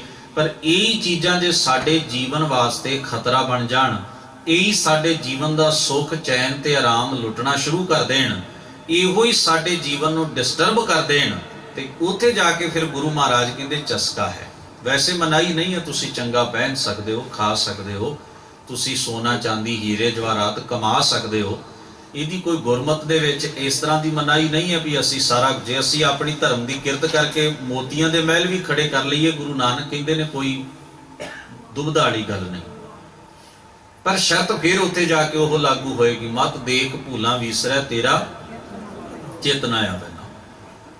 ਪਰ ਜੇ ਉਹ ਘਰ ਮੇਰੀ ਕਮਜ਼ੋਰੀ ਬਣਦਾ ਗਿਆ ਤੇ ਕੀ ਹੋਏਗਾ? ਉਸ ਨੂੰ ਹੋਰ ਸਵਾਰਨ ਲਈ, ਹੋਰ ਸ਼ਿੰਗਾਰਨ ਲਈ ਮੈਂ ਦੂਜਿਆਂ ਨੂੰ ਲੁੱਟਾਂਗਾ, ਬੇਈਮਾਨੀ ਕਰਾਂਗਾ, ਰਾਤਾਂ ਦੀ ਨੀਂਦ ਹਰਾਮ ਹੋਏਗੀ, ਖਾਣਾ ਪੀਣਾ ਪਹਿਨਣਾ ਸਭ ਛੁੱਟ ਜਾਏਗਾ। ਹਰ ਵੇਲੇ ਮੈਂ ਆਪਣੇ ਅੰਦਰ ਜੁਗਤਾਂ ਘਾੜਤਾਂ ਘੜਦਾ ਰਹਾਂਗਾ, ਮੇਰਾ ਘਰ ਵੱਡਾ ਹੋਏ ਔਰ ਇਹਨੂੰ ਵੱਡਿਆਂ ਕਰਨ ਵਾਸਤੇ ਫਲਾਨਾ ਬੰਦਾ ਕਾਬੂ ਆ ਸਕਦਾ ਹੈ, ਫਲਾਨੇ ਦਾ ਮੈਂ ਬੇਈਮਾਨੀ ਨਾਲ ਉਹਦੇ ਨਾਲ ਧੋਖਾ ਕਰ ਸਕਦਾ। ਕਮਜ਼ੋਰੀ ਹੋ ਗਿਆ, ਘਰ ਕਮਜ਼ੋਰੀ ਬਣ ਗਿਆ। ਜਿਸ ਘਰ ਨੇ ਸੁੱਖ ਦੇਣਾ ਉਹ ਘਰ ਕਮਜ਼ੋਰੀ ਬਣ ਗਿਆ। ਜਿਸ ਕੱਪੜੇ ਨੇ ਸੁੱਖ ਦੇਣਾ ਉਹ ਕਮਜ਼ੋਰੀ ਬਣਦਾ ਜਾ ਰਿਹਾ, ਜਿਸ ਖਾਣੇ ਨੇ ਸਰੀਰ ਨੂੰ ਚਲਾਉਣਾ ਹੈ ਉਹ ਕਮਜ਼ੋਰੀ ਬਣਦਾ ਜਾ ਰਿਹਾ। ਵੀ ਉਹ ਉਸ ਦੇ ਚਸਕੇ ਤੋਂ ਬਿਨਾਂ ਅਗਰ ਉਹ ਚੀਜ਼ ਨਾ ਮਿਲੇ ਕਿਸੇ ਵੇਲੇ ਤਾਂ ਜਾਨ ਟੁੱਟਦੀ ਹੈ, ਦੁਖੀ ਹੁੰਦਾ, ਪਰੇਸ਼ਾਨ ਹੁੰਦਾ। ਇਹਦਾ ਮਤਲਬ ਉਹ ਚੀਜ਼ ਨੇ ਮੈਨੂੰ ਆਪਣੇ ਉੱਤੇ ਇੰਨਾ ਕੁ ਮੇਰੇ ਮਨ ਬੁੱਧ ਉੱਤੇ ਕੰਟਰੋਲ ਕਰ ਲਿਆ ਵੀ ਉਹਦੇ ਤੋਂ ਬਿਨਾਂ ਹੁਣ ਜੀਣਾ ਮੇਰੇ ਲਈ ਔਖਾ ਹੋ ਗਿਆ। ਇਹ ਹੈ ਵੀ ਸਾਡਾ ਜੀਵਨ ਡਿਪੈਂਡ ਹੋ ਰਿਹਾ ਜਦੋਂ ਕਿਸੇ ਚਸਕੇ ਉੱਤੇ, ਤਾਂ ਉਹ ਪਰੇਸ਼ਾਨ ਹੋਏਗਾ ਜਦੋਂ ਉਹ ਚੀਜ਼ ਸਾਡੇ ਕੋਲ ਨਾ ਹੋਈ, ਦੁੱਖ ਹੋਏਗਾ, ਤਕਲੀਫ ਹੋਏਗੀ। ਇਸ ਵਾਸਤੇ ਗਰੀਬ ਨਵਾਜ ਮਹਾਰਾਜ ਉਦੋਂ ਜਾ ਕੇ ਕਿਸੇ ਵੀ ਚੀਜ਼ ਨੂੰ, ਵੇਖੋ ਉਹਦੇ 'ਚ ਆਮ ਕਾਮਨ ਚੀਜ਼ਾਂ ਸਾਰੀਆਂ ਗਿਣੀਆਂ ਨੇ ਜਿਹੜੀਆਂ ਅਕਸਰ ਸਾਡੇ ਇਰਦ ਗਿਰਦ ਜੀਵਨ ਦੇ ਰਹਿੰਦੀਆਂ। ਰਸ ਸੋਇਨਾ, ਰਸ ਰੂਪਾ ਕਾਮਣ, ਰਸ ਪਰਮਲ ਕੀ ਵਾਸ, ਰਸ ਘੋੜੇ, ਰਸ ਸੇਜਾ ਮੰਦਰ, ਰਸ ਮੀਠਾ, ਰਸ ਮਾਸ, ਇਤੇ ਰਸ ਸਰੀਰ ਕੇ ਕਹਿ ਘਟ ਨਾਮ ਨਿਵਾਸ। ਹੁਣ ਸਾਰੇ ਹੀ ਗਿਣ ਦਿੱਤੇ ਨੇ, ਇਹਦੇ ਵਿੱਚ ਕੋਈ ਪੱਖਪਾਤ ਗੁਰੂ ਪਾਤਸ਼ਾਹ ਨੇ ਨਹੀਂ ਰੱਖਿਆ। ਮਾਸ ਵੀ ਗਿਣ ਦਿੱਤਾ ਹੈ, ਸੋਨਾ ਵੀ ਗਿਣ ਦਿੱਤਾ ਹੈ, ਚਾਂਦੀ ਵੀ ਗਿਣ ਦਿੱਤੀ ਹੈ, ਮਿੱਠਾ ਵੀ ਗਿਣ ਦਿੱਤਾ ਹੈ, ਘਰ ਵੀ ਗਿਣ ਦਿੱਤਾ ਹੈ, ਸਵਾਰੀਆਂ ਵੀ ਗਿਣ ਦਿੱਤੀਆਂ ਨੇ, ਸੌਣ ਦੀਆਂ ਸੇਜਾਂ ਵੀ ਗਿਣ, ਸਭ ਕੁਝ ਹੀ ਗਿਣ ਦਿੱਤਾ। ਪਰ ਮਹਾਰਾਜ ਕਹਿੰਦੇ ਜਦੋਂ ਤੁਹਾਡਾ ਜੀਵਨ ਇਹਨਾਂ ਤੇ ਡਿਪੈਂਡ ਹੋ ਗਿਆ ਜਾਂ ਇਹਨਾਂ ਦੇ ਕੰਟਰੋਲ 'ਚ ਹੋ ਗਏ ਤੁਸੀਂ ਮਾਨਸਿਕ ਰੂਪ, ਫਿਰ ਇਦੋਂ ਬਾਹਰ ਨਹੀਂ ਤੁਸੀਂ ਸੋਚਦੇ ਆਪਣੇ ਜੀਵਨ ਲਈ। ਇਹਨਾਂ ਵਿੱਚੋਂ ਜਿਹੜੇ ਪੈਦਾ ਹੋਣ ਵਾਲੇ ਫਿਰ ਨੁਕਸਾਨ ਨੇ ਉਹ ਵੀ ਤੁਹਾਨੂੰ ਵਿਖਾਈ ਨਹੀਂ ਦੇਣਗੇ, ਉਹਨਾਂ ਵਿੱਚ ਵੀ ਤੁਸੀਂ ਉਲਝਦੇ ਹੀ ਜਾਓਗੇ, ਉਲਝਦੇ ਹੀ ਜਾਓਗੇ। ਔਰ ਇਹ ਚੀਜ਼ਾਂ ਜਿਹੜੀਆਂ ਸੁੱਖ ਦੇਣ ਲਈ ਨੇ ਤੁਹਾਡੇ ਜੀਵਨ ਨੂੰ, ਇਹ ਤੁਹਾਨੂੰ ਦੁੱਖ ਵੀ ਦੇਣਾ ਸ਼ੁਰੂ ਕਰਦੀਆਂ ਨੇ, ਇਹ ਤਕਲੀਫ ਪੈਦਾ ਕਰਦੀਆਂ ਨੇ ਤੁਹਾਡੇ ਜੀਵਨ ਵਿੱਚ। ਜਿਵੇਂ ਸਾਡੀ ਮੈਂ ਪਹਿਲੇ ਇੱਕ ਇੱਕ ਰਸ ਦੀ ਜੇ ਅਸੀਂ ਗਿਣਤੀ ਕਰਨ ਲੱਗੀਏ ਗੱਲ ਬਹੁਤ ਦੂਰ ਤੱਕ ਚਲੀ ਜਾਏਗੀ, ਪਰ ਸੰਖੇਪ ਵਿੱਚ ਆਖਦਾ ਹਾਂ, ਅਸੀਂ ਆਪਣੇ ਧਰਮ ਨੂੰ ਪਿਆਰ ਕਰਦੇ ਹਾਂ। ਧਰਮ ਅਸਥਾਨਾਂ ਦੀ ਸੰਭਾਲ, ਸੇਵਾ ਤੇ ਉਹਨਾਂ ਨੂੰ ਬਹੁਤ ਸੋਹਣੇ ਢੰਗ ਦੇ ਨਾਲ ਬਣਾ ਕੇ ਸਵਾਰ ਕੇ ਰੱਖਣਾ, ਇਹ ਵੀ ਸਾਡੇ ਵਿੱਚ ਇੱਕ ਗੁਣ ਹੈ। ਪਰ ਮੈਂ ਕਈ ਵਾਰ ਸੋਚਦਾ, ਹੋ ਸਕਦਾ ਤੁਸੀਂ ਮੇਰੇ ਇਸ ਵਿਚਾਰ ਨਾਲ ਨਾ ਵੀ ਸਹਿਮਤ ਹੋਵੋ, ਪਰ ਮੈਂ ਕਈ ਵਾਰ ਸੋਚਦਾ ਹਾਂ ਇਹ ਚੀਜ਼ ਵਿੱਚ ਅਸੀਂ ਇੰਨੇ ਕੁ ਜ਼ਿਆਦਾ ਡੁੱਬੇ ਹੋਏ ਹਾਂ ਕਿ ਧਰਮ ਅਸਥਾਨ ਸੋਹਣਾ ਹੋਵੇ, ਮਹਿੰਗਾ ਹੋਵੇ, ਉਤੇ ਸੋਨਾ ਚਾਂਦੀ ਲੱਗਾ ਹੋਵੇ, ਪਰ ਵਿੱਚ ਭਾਵੇਂ ਗੁਰਮਤ ਵਾਲਾ ਜੀਵਨ ਕੋਈ ਦੇਵੇ ਜਾਂ ਨਾ ਦੇਵੇ, ਪ੍ਰਚਾਰ ਗੁਰਮਤ ਦਾ ਹੋਏ ਚਾਹੇ ਨਾ ਹੋ। ਹੁਣ ਦੇਖੋ ਇੱਕੇ ਪਾਸੇ ਸਾਡਾ ਧਿਆਨ ਹੋ ਗਿਆ ਨਾ, ਬਾਕੀ ਸਭ ਛੁੱਟ ਗਈਆਂ। ਕੰਧਾਂ ਉੱਤੇ ਸੋਨਾ ਚਾਹੀਦਾ ਹੈ, ਸਿੱਖ ਭਾਵੇਂ ਮਿੱਟੀ ਦਾ ਹੀ ਹੋਵੇ, ਸਿੱਖ ਭਾਵੇਂ ਭੁੱਖਾ ਮਰ ਜਾਏ, ਸਿੱਖ ਦਾ ਭਵਿੱਖ ਪੰਥ ਦਾ ਖਤਰੇ 'ਚ ਰਹੇ, ਪਰ ਕੰਧਾਂ ਤੇ ਗੁੰਮਦਾਂ ਤੇ ਤੁਸੀਂ ਸੋਨਾ ਜਿੰਨਾ ਚਾੜ ਸਕ ਚਾੜ ਦਿਓ। ਜਿੰਨੀ ਤੁਸੀਂ ਦੌਲਤ ਇਕੱਠੀ ਕਰਦੇ ਜਾਓਗੇ ਨਾ, ਖਿਮਾ ਕਰਨਾ, ਉਨੀ ਇਮਾਨਦਾਰ ਲੋਕਾਂ ਦੀ ਉਸ ਜਗ੍ਹਾ ਦੇ ਉੱਤੇ ਗਿਣਤੀ ਘਟਦੀ ਜਾਏਗੀ, ਹਮੇਸ਼ਾ ਹੀ ਹੁੰਦਾ ਹੈ। ਤੁਸੀਂ ਘਰ 'ਚ ਵੇਖ ਲਓ, ਪੈਸਾ ਇਕੱਠਾ ਕਰ ਕਰਕੇ ਤੁਸੀਂ ਰੱਖੀ ਜਾਓ, ਔਲਾਦ ਵਾਲੇ ਪਾਸੇ ਧਿਆਨ ਨਾ ਦੇਵੋ। ਔਲਾਦ ਜਦੋਂ ਵਿਗੜਦੀ ਹੈ ਤੇ ਸਾਰਾ ਖਾ ਖਰਚ ਜਾਂਦੀ ਹੈ। ਬਹੁਤਾਤ ਘਰਾਂ ਵਿੱਚ ਇਸ ਤਰ੍ਹਾਂ ਵਾਪਰਦਾ ਹੈ। ਜਿੱਥੇ ਤੁਸੀਂ ਕੇਵਲ ਦੌਲਤ ਹੀ ਇਕੱਠੀ ਕਰਕੇ ਰੱਖੀ ਹੈ, ਗੁਰਮਤ ਦਾ ਜੀਵਨ ਦੂਸਰੇ ਨੂੰ ਨਾ ਦੇਣਾ ਤੇ ਨਾ ਜੀਣਾ, ਦੋਵਾਂ ਗੱਲਾਂ ਤੋਂ ਹੀ ਅਸੀਂ ਬੇਖਬਰ ਰਹੇ। ਮਾਫ ਕਰਨਾ, ਤੁਸੀਂ ਕੀ ਸਮਝਦੇ ਹੋ ਤੇ ਧਰਮੀ ਬੰਦੇ ਇਕੱਠੇ ਹੋਣਗੇ ਹੀਰੇ ਸੋਨੇ ਚਾਂਦੀ ਦੌਲਤ ਦੇ ਆਲੇ ਦੁਆਲੇ? ਬਿਲਕੁਲ ਨਹੀਂ। ਚਲਾਕ ਇਕੱਠੇ ਹੋਣਗੇ, ਉਹ ਲੋਕ ਸਵਾਰਥੀ ਇਕੱਠੇ ਹੋਣਗੇ, ਜਿਹੜੇ ਦੁਨੀਆ ਦੇ ਵਿੱਚ ਠੱਗੀਆਂ ਬੇਈਮਾਨੀਆਂ ਕਰਦੇ ਨੇ, ਉਹ ਲੋਕ ਇਕੱਠੇ ਹੋ ਜਾਣਗੇ ਧਰਮ ਦਾ ਪਹਿਰਾਵਾ ਪਾ ਕੇ, ਕਿਉਂਕਿ ਉਹਨਾਂ ਨੂੰ ਇਕੱਠੀ ਕੀਤੀ ਹੋਈ ਮਿਲ ਗਈ। ਕਿੱਥੇ ਉਹਨਾਂ ਨੇ ਥੋੜਾ ਕਰਕੇ ਦੁਨੀਆ 'ਚ ਹੋਰ ਢੰਗ ਦੇ ਨਾਲ ਕਬਜ਼ੇ ਕਰਨੇ ਸਨ, ਉਹਨਾਂ ਸੋਚਿਆ ਇੱਕ ਧਰਮ ਸਥਾਨ ਤੇ ਕਬਜ਼ਾ ਕਰ ਲਓ, ਬਣੀ ਬਣਾਈ ਦੌਲਤ, ਬਣਿਆ ਬਣਾਇਆ ਮਾਨ ਸਨਮਾਨ ਸਾਰਾ ਕੋਈ ਤੁਹਾਨੂੰ ਮਿਲਦਾ, ਤਾਂ ਉਹਨਾਂ ਨੇ ਧਰਮ ਦਾ ਪਹਿਰਾਵਾ ਪਾ ਲਿਆ। ਠੱਗ ਦਾ ਕੋਈ ਦੀਨ ਤਾਂ ਹੁੰਦਾ ਨਹੀਂ, ਕੋਈ ਇਮਾਨਤਾ ਹੁੰਦਾ ਨਹੀਂ। ਗੁਰੂ ਪਾਤਸ਼ਾਹ ਨੇ ਆਪਣੇ ਜੀਵਨ ਵਿੱਚ ਇਹ ਜੁਗਤ ਅਪਣਾਈ। ਧੰਨ ਗੁਰੂ ਅਮਰਦਾਸ ਮਹਾਰਾਜ ਸੱਚੇ ਪਾਤਸ਼ਾਹ ਦਾ ਜੀਵਨ ਪੜ੍ਹੀਏ। ਜਿੰਨਾ ਕੁਝ ਵੀ ਹਜ਼ੂਰ ਮਹਾਰਾਜ ਦੇ ਲੰਗਰ ਵਿੱਚ ਹੁੰਦਾ ਉਹ ਸਭ ਵਰਤਾ ਦਿੱਤਾ ਜਾਂਦਾ, ਪਰ ਸਤਿਗੁਰੂ ਕਿਆ ਕਰਦੇ ਸਨ, ਬਰਤਨਾਂ ਨੂੰ ਸਾਫ਼ ਕਰਕੇ ਬਿਲਕੁਲ ਰੱਖ ਦਿਓ, ਜਦੋਂ ਮੁੜ ਤਿਆਰ ਹੋਏਗਾ ਫਿਰ ਵਰਤੇਗਾ। ਦੌਲਤ ਕਦੇ ਇਕੱਠੀ ਕਰਕੇ ਨਹੀਂ ਸੀ ਰੱਖੀ। ਆਖਿਆ ਜਦੋਂ ਇਹ ਇਕੱਠੀ ਹੋਣੀ ਸ਼ੁਰੂ ਹੋ ਗਈ, ਗਲਤ ਅਨਸਰ, ਲਾਲਚੀ ਅਨਸਰ ਵੀ ਇਕੱਠੇ ਹੋਣੇ। ਸਾਡਾ ਇਹ ਮਕਸਦ ਹੀ ਨਹੀਂ। ਦੌਲਤ ਤੇ ਰਾਜਿਆਂ ਕੋਲ ਵੀ ਬੜੀ ਹੈ, ਫਿਰ ਤਾਂ ਜੇ ਦੌਲਤ ਇਕੱਠੀ ਕਰਨਾ ਹੀ ਸਾਡਾ ਮਕਸਦ ਹੈ, ਫਿਰ ਰਾਜੇ ਕਰ ਹੀ ਰਹੇ ਨੇ। ਹਕੂਮਤ ਜਿਨ੍ਹਾਂ ਦੇ ਕੋਲੋਂ ਕਰ ਹੀ ਰਹੇ ਨੇ ਉਹ ਵੀ ਸੋਨੇ ਚਾਂਦੀ ਦੇ ਵਿੱਚ ਡੁੱਬੇ ਹੋਏ ਨੇ। ਤਾਂ ਫਿਰ ਜੇ ਸਾਡਾ ਵੀ ਉਹੀ ਮਕਸਦ ਹੈ, ਫਿਰ ਦੁਨੀਆ ਨੂੰ ਕੀ ਇਹਦੇ ਵਿੱਚੋਂ ਮਿਲਣਾ ਹੈ? ਇਸ ਕਰਕੇ ਮੁਆਫ ਕਰਨਾ, ਧਾਰਮਿਕ ਬੰਦਿਆਂ 'ਚ ਤਿਆਗ ਨਹੀਂ ਰਿਹਾ, ਭੁੱਖ ਜਰਨ ਦਾ ਮਾਦਾ ਨਹੀਂ ਰਿਹਾ, ਸਾਦਗੀ ਨਹੀਂ ਰਹੀ। ਇਸ ਕਰਕੇ ਸਮਾਜ ਦਾ ਬੇੜਾ ਡੁੱਬ ਰਿਹਾ। ਇਹ ਇੱਕ ਬਹੁਤ ਵੱਡਾ ਕਾਰਨ ਹੈ। ਸਾਰੇ ਹੋਰ ਵੀ ਕਾਰਨ ਨੇ, ਪਰ ਉਹਨਾਂ 'ਚੋਂ ਇੱਕ ਕਾਰਨ ਇਹ ਹੈ, ਜਦੋਂ ਮੇਰੇ ਕੋਲ ਬੇਸ਼ੁਮਾਰ ਦੌਲਤ ਦੇ ਅੰਬਾਰ ਹੋਣਗੇ ਤਾਂ ਗਲਤ ਬੰਦਿਆਂ ਦੇ ਕੋਲੋਂ ਜਦੋਂ ਮੈਨੂੰ ਖਤਰਾ ਪਏਗਾ, ਮੈਂ ਉਹਨਾਂ ਨਾਲ ਦੋਸਤੀ ਕਰਾਂਗਾ। ਉਹਨਾਂ ਨਾਲ ਦੋਸਤੀ ਕਰ ਲਈ। ਧਰਮੀ ਬੰਦਾ ਗਲਤ ਬੰਦਿਆਂ ਨਾਲ ਦੋਸਤੀ ਕਰ ਰਿਹਾ, ਅਸੂਲ ਨਹੀਂ ਪਾਲ ਰਿਹਾ, ਤਾਂ ਉਹਦੀ ਸਾਰੀ ਜਿੰਨੀ ਵੀ ਦੌੜ ਹੈ ਨਾ, ਉਹ ਫਿਰ ਆਪਣੇ ਇਕੱਠੇ ਕੀਤੇ ਹੋਏ ਨੂੰ ਸੇਫ ਰੱਖਣ ਲਈ, ਬਚਾਉਣ ਵਾਸਤੇ ਹੀ ਲੱਗ ਜਾਣੀ ਹੈ। ਉਹ ਫਿਰ ਅਸੂਲ ਦੀ ਗੱਲ ਡਟ ਕੇ ਨਹੀਂ ਕਹਿ ਸਕਦਾ, ਨਾ ਹੀ ਲੋਕਾਂ ਦੀ ਸੇਵਾ ਕਰ ਸਕੇ। ਇਹੀ ਕਾਰਨ ਹੈ।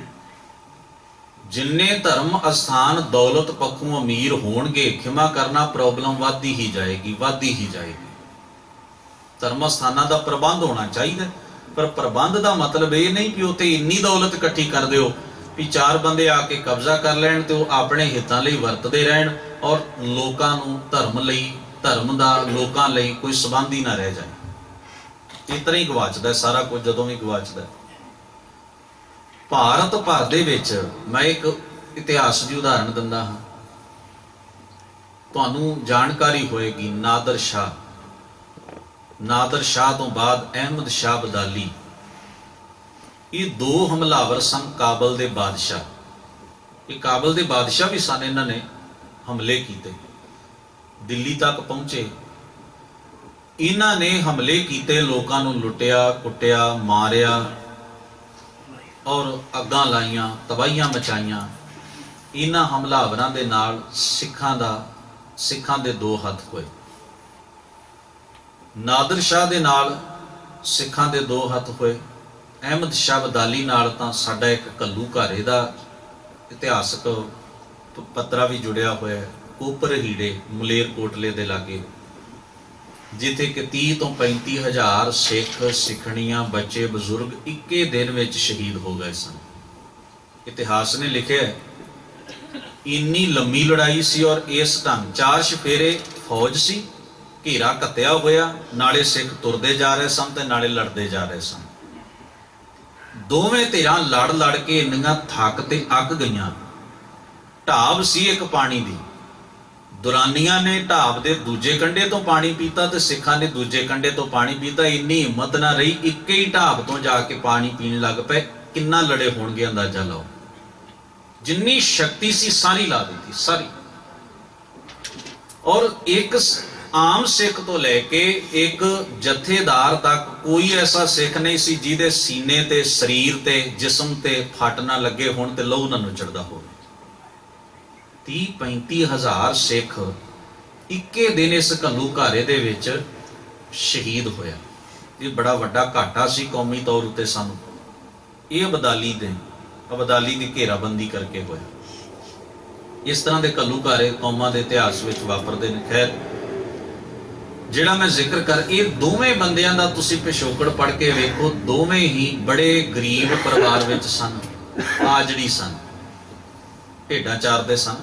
ਨਾਦਰ ਸ਼ਾਹ ਵੀ ਭੇਡਾਂ ਚਾਰਿਆ ਕਰਦਾ ਸੀ ਨਿੱਕਾ ਹੁੰਦਾ, ਔਰ ਅਬਦਾਲੀ ਵੀ, ਦੁਰਾਨੀ ਵੀ ਭੇਡਾਂ ਚਾਰਿਆ ਕਰਦਾ। ਅਬਦਾਲੀ ਤੇ ਦੁਰਾਨੀ ਇੱਕੇ ਨੂੰ ਹੀ ਕਹਿੰਦੇ ਨੇ, ਅਹਿਮਦ ਸ਼ਾਹ ਨੂੰ। ਭੇਡਾਂ ਚਾਰਦਿਆਂ ਹੋਇਆਂ ਜਦੋਂ ਪਿੰਡ ਦੀ ਸੱਥ ਵਿੱਚ ਆਪਾਂ ਦੇਖਦੇ ਰਹੇ ਹਾਂ ਵੀ ਸ਼ਾਮ ਨੂੰ ਬੱਚੇ, ਨੌਜਵਾਨ ਇਕੱਠੇ ਹੋ ਕੇ ਗੱਲਾਂ ਕਰਦੇ ਸਨ, ਖੇਡਦੇ ਸਨ, ਮੌਜ ਮਸਤੀਆਂ ਮਾਰਦੇ ਸਨ। ਇਹ ਵੀ ਇਕੱਠੇ ਹੁੰਦੇ ਜਦੋਂ ਪਿੰਡ ਦੇ ਵਿੱਚ ਤੇ ਗੱਲਾਂ ਕਰਦੇ। ਕਹਿੰਦੇ ਇੱਧਰ ਇੱਕ ਮੁਲਕ ਸੁਣੀਦਾ ਹੈ, ਜਿਸ ਮੁਲਕ ਦੀਆਂ ਕੰਧਾਂ ਉੱਤੇ ਵੀ ਸੋਨਾ ਚੜਿਆ ਹੋਇਆ। ਇਵੇਂ ਗੱਲਾਂ ਕਰਦੇ, ਕਿਉਂਕਿ ਪਹਿਲੇ ਲੁਟੇਰਿਆਂ ਨੇ ਜਾ ਕੇ ਦੱਸਿਆ, ਚੰਗੇਜ਼ ਆਇਆ, ਹਲਾਕੂ ਆਏ, ਬੜੇ ਆਏ, ਇਹ ਤੁਰਕੀ ਦੇ ਸਨ। ਫਿਰ ਇਧਰੋਂ ਜਿਹੜੇ ਹਮਲਾਵਰ ਆਉਂਦੇ ਰਹੇ, ਗੱਲਾਂ ਦੂਰ ਦੂਰ ਤੱਕ ਜਾਂਦੀਆਂ ਰਹੀਆਂ ਵੀ ਭਾਰਤ ਦੇ ਵਿੱਚ ਐਸੇ ਧਰਮ ਸਥਾਨ ਤੇ ਮੰਦਿਰ, ਤੀਰਥ ਨੇ ਜਿਨ੍ਹਾਂ ਦੀਆਂ ਕੰਧਾਂ ਵੀ ਸੋਨੇ ਨਾਲ ਮੜੀਆਂ ਪਈਆਂ ਨੇ। ਭੇਡਾਂ ਚਾਰਨ ਵਾਲੇ ਬੱਚੇ ਗੱਲਾਂ ਕਰਦੇ ਵੀ ਇੱਧਰ ਇੱਕ ਮੁਲਕ ਸੁਣੀਦਾ ਜਿਸ ਦੀਆਂ ਕੰਧਾਂ ਉੱਤੇ ਵੀ ਸੋਨਾ ਚੜਿਆ ਹੋਇਆ। ਬੱਚੇ ਗੱਲਾਂ ਕਰਦੇ ਨੇ, ਦਿਮਾਗ ਵਿੱਚ ਬੈਠ ਗਈ ਗੱਲ। ਜਦੋਂ ਹੌਲੀ ਹੌਲੀ ਸੱਤਾ ਆਈ, ਇਹ ਬੰਦੇ ਕਾਬਲ ਦੇ ਤਖਤ ਤੱਕ ਪਹੁੰਚੇ। ਇਹਨਾਂ ਨੇ ਹੋਰ ਕਿਸੇ ਪਾਸੇ ਮੂੰਹ ਕੀਤਾ ਜਾਂ ਨਹੀਂ ਕੀਤਾ, ਪਰ ਭਾਰਤ ਵੱਲ ਪਹਿਲਾਂ ਕੀਤਾ, ਕਿਉਂਕਿ ਸੁਣ ਰੱਖਿਆ ਸੀ ਵੀ ਇੱਧਰ ਇੰਨਾ ਸੋਨਾ ਚਾਂਦੀ ਹੀਰੇ ਜਵਾਹਰਾਤ ਦੌਲਤ ਹੈ, ਔਰ ਆਉਂਦੇ ਰਹੇ ਲੁੱਟ ਕੇ ਲੈ ਜਾਂਦੇ ਰਹੇ, ਆਉਂਦੇ ਰਹੇ ਲੁੱਟ ਕੇ ਲੈ ਜਾਂਦੇ ਰਹੇ। ਮਹਿਮੂਦ ਗਜਨਵੀ ਆਇਆ, ਔਰ ਸਭ ਤੋਂ ਪਹਿਲੋਂ ਆਇਆ ਮੁਹੰਮਦ ਬਿਨ ਕਾਸਮ 712 ਈਸਵੀ ਦੇ ਵਿੱਚ। ਮਹਿਮੂਦ ਗਜਨਵੀ ਨੇ ਹੋਰ ਕਿਤੇ ਹਮਲਾ ਹੀ ਨਹੀਂ ਕੀਤਾ, ਪਹਿਲਾਂ ਸੋਮਨਾਥ ਦੇ ਮੰਦਿਰ ਨੂੰ ਉਸਨੇ ਘੇਰਾ ਪਾਇਆ ਔਰ ਪੰਡਾਂ ਨਾਲ ਬੰਨ ਕੇ ਦੌਲਤ ਖੜੀ। ਜੇ ਧਰਮ ਪੁਜਾਰੀ ਚ ਜਰਾ ਜਿੰਨੀ ਵੀ ਅਕਲ ਹੁੰਦੀ, ਉਹ ਪੈਸਾ ਉਹ ਭਾਰਤ ਦੇ ਲੋਕਾਂ ਲਈ, ਗਰੀਬ ਲੋਕਾਂ ਲਈ, ਲੋੜਵੰਦ ਲੋਕਾਂ ਲਈ ਵਰਤਦਾ। ਲੋਕ ਤੇ ਭੁੱਖੇ ਮਰਦੇ ਸਨ, ਰੋਟੀ ਕਿਸੇ ਨੂੰ ਮਿਲਦੀ ਨਹੀਂ ਸੀ, ਜਾਤਾਂ ਪਾਤਾਂ 'ਚ ਵੰਡੇ ਪਏ ਸਨ, ਈਰਖਾ ਨਫ਼ਰਤ ਸਿਰੇ ਦੀ ਸੀ। ਜਦੋਂ ਮੰਦਰ ਲੁੱਟਿਆ ਜਾ ਰਿਹਾ ਸੀ, ਸਿਵਾਏ ਕੁਝ ਪੁਜਾਰੀਆਂ ਤੋਂ ਕੋਈ ਲੜਨ ਲਈ ਅੱਗੇ ਨਹੀਂ ਆਇਆ। ਪਤਾ ਕਿਉਂ? ਜਿੰਨਾ ਗਰੀਬ ਲਾਚਾਰ ਲੋੜਵੰਦ ਲੋਕਾਂ ਨੂੰ ਆਖਿਆ ਜਾਂਦਾ ਸੀ ਨਾ ਵੀ ਤੁਸੀਂ ਨੀਵੇਂ ਹੋ, ਜਦੋਂ ਮੰਦਰ ਲੁੱਟਿਆ ਗਿਆ ਉਹ ਹੱਸਦੇ ਸਨ, ਕਹਿੰਦੇ ਕਰ ਲਓ ਇਕੱਠੀ, ਸਾਡਾ ਇਹਦੇ 'ਚ ਕਿਹੜਾ ਹਿੱਸਾ ਹੈ, ਸਾਡੇ ਵੱਲੋਂ ਤੁਸੀਂ ਲੁੱਟੋ, ਸਾਡੇ ਵੱਲੋਂ ਇਹ ਲੈ ਜਾਏ, ਸਾਡੇ ਤੇ ਕੰਮ ਨਹੀਂ ਨਾ ਆਉਣੀ, ਉਹ ਲੈ ਜਾਣ ਦਿਓ। ਅਸੀਂ ਕਿਉਂ ਬਚਾਈਏ ਇਸ ਨੂੰ? ਅਸੀਂ ਕਿਉਂ ਅੱਗੇ ਆਈਏ ਆਪਣੀਆਂ ਜਾਨਾਂ ਦੇਣ ਵਾਸਤੇ, ਜਦੋਂ ਅੱਗੋਂ ਪਿੱਛੋਂ ਤਾਂ ਸਾਨੂੰ ਕੋਈ ਇਸੋਂ ਦੀਆਂ ਪੌੜੀਆਂ ਵੀ ਨਹੀਂ ਚੜ੍ਹਨ ਦਿੰਦਾ। ਸਾਡੀ ਵੱਲੋਂ ਅੱਜ ਲੁੱਟਿਆ ਜਾਂਦਾ ਹੈ, ਕੱਲ ਲੁੱਟਿਆ ਜਾਂਦਾ, ਸਾਨੂੰ ਤਾਂ ਕੋਈ ਫਰਕ ਨਹੀਂ ਪੈਂਦਾ। ਇਹਦੇ ਅੰਦਰ ਤੁਹਾਡੇ ਕਹਿਣ ਮੁਤਾਬਕ ਮਲੇਸ਼ ਵੜ ਜਾਏ, ਮੁਸਲਮਾਨ ਵੜ ਜਾਏ, ਇਹਨੂੰ ਲੁੱਟ ਲਵੇ, ਇਹਨੂੰ ਬਰਬਾਦ ਕਰ ਦਿਓ, ਸਾਡਾ ਤਾਂ ਇਹ ਭਗਵਾਨ ਤੁਸੀਂ ਰਹਿਣ ਹੀ ਨਹੀਂ ਦਿੱਤਾ। ਜਦੋਂ ਸਾਡਾ ਭਗਵਾਨ ਹੀ ਨਹੀਂ, ਅਸੀਂ ਕੋ ਅੱਗੇ ਆਈਏ? ਤੁਸੀਂ ਵੇਖੋ ਇਫੈਕਟ ਪੈਂਦਾ। ਇਹ ਹੈ ਰਿਐਕਸ਼ਨ, ਇਹ ਹੈ ਪ੍ਰਭਾਵ ਉਸ ਚੀਜ਼ ਦਾ ਵੀ ਧਾਰਮਿਕ ਪੁਜਾਰੀਆਂ ਤੇ ਰਾਜਨੀਤਿਕ ਲੋਕਾਂ ਦੇ ਗੱਠ ਜੋੜ ਨੇ ਅੰਨੀ ਦੌਲਤ ਉਹਨਾਂ ਧਰਮ ਅਸਥਾਨਾਂ ਦੇ ਵਿੱਚ ਇਕੱਠੀ ਕਰਕੇ ਰੱਖ ਦਿੱਤੀ, ਜਿਸ ਦੇ ਆਲੇ ਦੁਆਲੇ ਕੋਈ ਇਮਾਨਦਾਰ ਲੋਕ ਤਾਂ ਨੇੜੇ ਨਹੀਂ ਫਟਕਣ ਦਿੱਤੇ ਜਾਣਗੇ। ਲੁੱਟਾਂ ਖੋਹਾਂ ਹੁੰਦੀਆਂ ਰਹੀਆਂ, ਗਰੀਬ ਲੁੱਟੀ ਦੇ ਰਹੇ, ਪੂਜਾ ਭੇਟਾ ਇਕੱਠੀ ਹੁੰਦੀ ਰਹੀ, ਬੈਂਕ ਬੈਲੈਂਸ ਜਿਵੇਂ ਅੱਜ ਬੈਂਕ ਬੈਲੈਂਸ ਸੀ, ਉਹਨਾਂ ਤਹਿਖਾਨੇ ਹੁੰਦੇ ਸਨ। ਪਿੱਛੇ ਜੇ ਤੁਸੀਂ ਸੁਣਿਆ ਹੋਵੇਗਾ, ਦੱਖਣੀ ਭਾਰਤ ਦੇ ਇੱਕ ਮੰਦਿਰ ਦੇ 7 ਤਹਿਖਾਨਿਆਂ ਦੇ ਵਿੱਚੋਂ ਉਹਨਾਂ ਦੀ ਖਬਰ ਆਉਂਦੀ ਰਹੀ ਹੈ, ਔਰ ਸੋਨਾ ਨਿਕਲਿਆ, ਬੇਸ਼ੁਮਾਰ ਸੋਨਾ ਉੱਤੋਂ ਡਿੱਗਿਆ। ਰਾਜਨੀਤਿਕ ਲੋਕ ਆਪਣਾ ਪੈਸਾ ਮੰਦਿਰਾਂ ਵਿੱਚ ਪੁਜਾਰੀਆਂ ਦੇ ਹਵਾਲੇ ਕਰਦੇ ਸਨ, ਕਿਉਂਕਿ ਉਹਨਾਂ ਨੂੰ ਪਤਾ ਸੀ ਇੱਥੇ ਕੋਈ ਖਤਰਾ ਨਹੀਂ, ਔਰ ਮਰ ਮੁੱਕ ਗਏ, ਉਹ ਦੱਬਿਆ ਰਹਿ ਗਿਆ। ਹੁਣ ਉਹਦੀ ਚਰਚਾ ਛਿੜੇਗੀ। ਇਹ ਐਸਾ ਬਹੁਤ ਵਾਰ ਹਰ ਜਗ੍ਹਾ ਦੇ ਉੱਤੇ ਵਾਪਰਦਾ। ਧਰਮ ਦਾ ਇਹ ਮਨੋਰਥ ਨਹੀਂ ਸੀ, ਨਾ ਧਾਰਮਿਕ ਬੰਦਿਆਂ ਦਾ ਇਹ ਮਨੋਰਥ ਸੀ। ਉਹ ਪਕੜੀ ਇੰਨੀ ਬਣਾ ਕੇ ਬਹਿ ਗਏ, ਉਹ ਪਕੜ ਦੀ ਉਹ ਜਿਹੜੀ ਚੀਜ਼ ਉਹਨਾਂ ਇਕੱਠੀ ਕਰ ਲਈ ਨਾ, ਉਹੀ ਉਹਨਾਂ ਨੂੰ ਹੁਣ ਛੱਡਦੀ ਨਹੀਂ। ਉਹਦੇ ਵਿੱਚ ਖਚਤ ਨੇ, ਮੁਬਤਲਾ ਨੇ, ਡੁੱਬੇ ਹੋਏ ਨੇ। ਗਰੀਬ ਨਵਾਜ ਸਤਿਗੁਰੂ ਸੱਚੇ ਪਾਤਸ਼ਾਹ, ਹੁਣ ਵੇਖੋ ਇਹ ਇੱਕ ਰਸ ਦੀ ਗੱਲ ਮੈਂ ਸਾਂਝੀ ਕਰ ਰਿਹਾ ਵੀ ਇਹਦੇ ਇਫੈਕਟ, ਪ੍ਰਭਾਵ, ਦੂਰ ਰਸ ਨਤੀਜੇ ਕਿਹੋ ਜਿਹੇ ਨਿਕਲਦੇ ਨੇ। ਰਸ ਰੂਪਾ ਚਾਂਦੀ ਕਰੰਸੀ ਜਿਹਨੂੰ ਅਸੀਂ ਕਹਿ ਦਿੰਦੇ, ਕਾਮਣ ਦਾ ਅਰਥ ਹੈ ਇਸਤਰੀ, ਭਾਵ ਕਾਮ ਭੋਗਣਾ। ਪਰਾਇਆ ਮਰਦ ਪਰਾਈ ਔਰਤ ਨਾਲ ਗੈਰ ਸਮਾਜਿਕ, ਗੈਰ ਵਿਧਾਨਕ, ਗੈਰ ਅਸੂਲਨ ਸੰਬੰਧ ਪਾਲਣ ਤਬਾਹੀ ਦਾ ਕਾਰਨ ਹਨ। ਜਨਾਖੋਰੀ ਕਰਨੀ, ਬਦਕਾਰੀ ਕਰਨੀ, ਇਹ ਜਿਤਨੇ ਵੀ ਰਸ, ਜਿੰਨਿਆਂ ਦਾ ਵੀ ਜ਼ਿਕਰ ਹੈ ਸਾਰੇ ਦੇ ਵਿੱਚ ਕੀਤਾ। ਖਾਣ ਪੀਣ ਦੇ, ਮਾਸ ਤੱਕ ਦੇ ਚਸਕਿਆਂ ਨੂੰ ਲੈ ਕੇ, ਸੋਨੇ ਚਾਂਦੀ ਹੀਰੇ ਜਵਾਹਰਾਤ, ਘੋੜ ਸਵਾਰੀਆਂ, ਇਹ ਸਭ ਦੀ ਗੱਲ ਹੈ। ਗੁਰੂ ਮਹਾਰਾਜ ਕਹਿੰਦੇ ਜਦੋਂ ਇਹਨਾਂ ਦੀ ਗ੍ਰਿਫਤ ਵਿੱਚ ਸੁਰਤ ਰਹੇਗੀ ਤਾਂ ਇਹ ਚਸਕੇ ਹੀ ਤੇਰੇ ਦੁੱਖਾਂ ਦੀ ਵਜ੍ਹਾ ਬਣ ਜਾਣਗੇ ਔਰ ਤਬਾਹੀ ਲੈ ਕੇ ਆਉਣਗੇ। ਇਹਨਾਂ ਵਿੱਚੋਂ ਜਿਹੜੀ ਤਬਾਹੀ ਨਿਕਲਦੀ ਹੈ ਉਹ ਬਹੁਤ ਵੱਡੀ ਨਿਕਲਦੀ ਹੈ ਮਗਰਲੇ ਸਮਾਜ ਵਾਸਤੇ। ਜਿਹੜੇ ਲੱਗੇ ਹੁੰਦੇ ਨੇ ਉਹ ਤਾਂ ਸੋਚਦੇ ਨੇ ਵੀ ਕੁਝ ਨਹੀਂ, ਕਈਆਂ ਨੂੰ ਨਿੱਜੀ ਤਬਾਹੀ ਸਾਹਮਣੇ ਕਰਨਾ ਪੈਂਦਾ ਹੈ। ਜਦ ਜਿੰਨਾ ਕੁ ਬੰਦੇ ਦਾ ਸਟੇਟਸ ਹੋਵੇ, ਜਿੰਨਾ ਕੋਈ ਇਹਨਾਂ ਚਸਕਿਆਂ 'ਚ ਡੁੱਬਿਆ ਹੋਇਆ ਹੋਵੇ, ਉਨੀ ਵੱਡੀ ਤਬਾਹੀ ਵੀ ਉਹ ਪੈਦਾ ਕਰਕੇ ਜਾਂਦਾ ਹੈ। ਹਮੇਸ਼ਾ ਹੀ ਇਸ ਤਰ੍ਹਾਂ ਹੁੰਦਾ। ਇਸ ਵਾਸਤੇ ਗਰੀਬ ਨਵਾਜ ਪਾਤਸ਼ਾਹ ਆਪਣੀ ਮੁਬਾਰਕ ਬਾਣੀ ਦੇ ਅੰਦਰ ਇਹਨਾਂ ਗੱਲਾਂ ਦਾ, ਵੇਖੋ ਇੱਕ ਬੜੀ ਸੋਝੀ ਤੇ ਸਿਆਣਪ ਦੀ ਗੱਲ ਹੈ।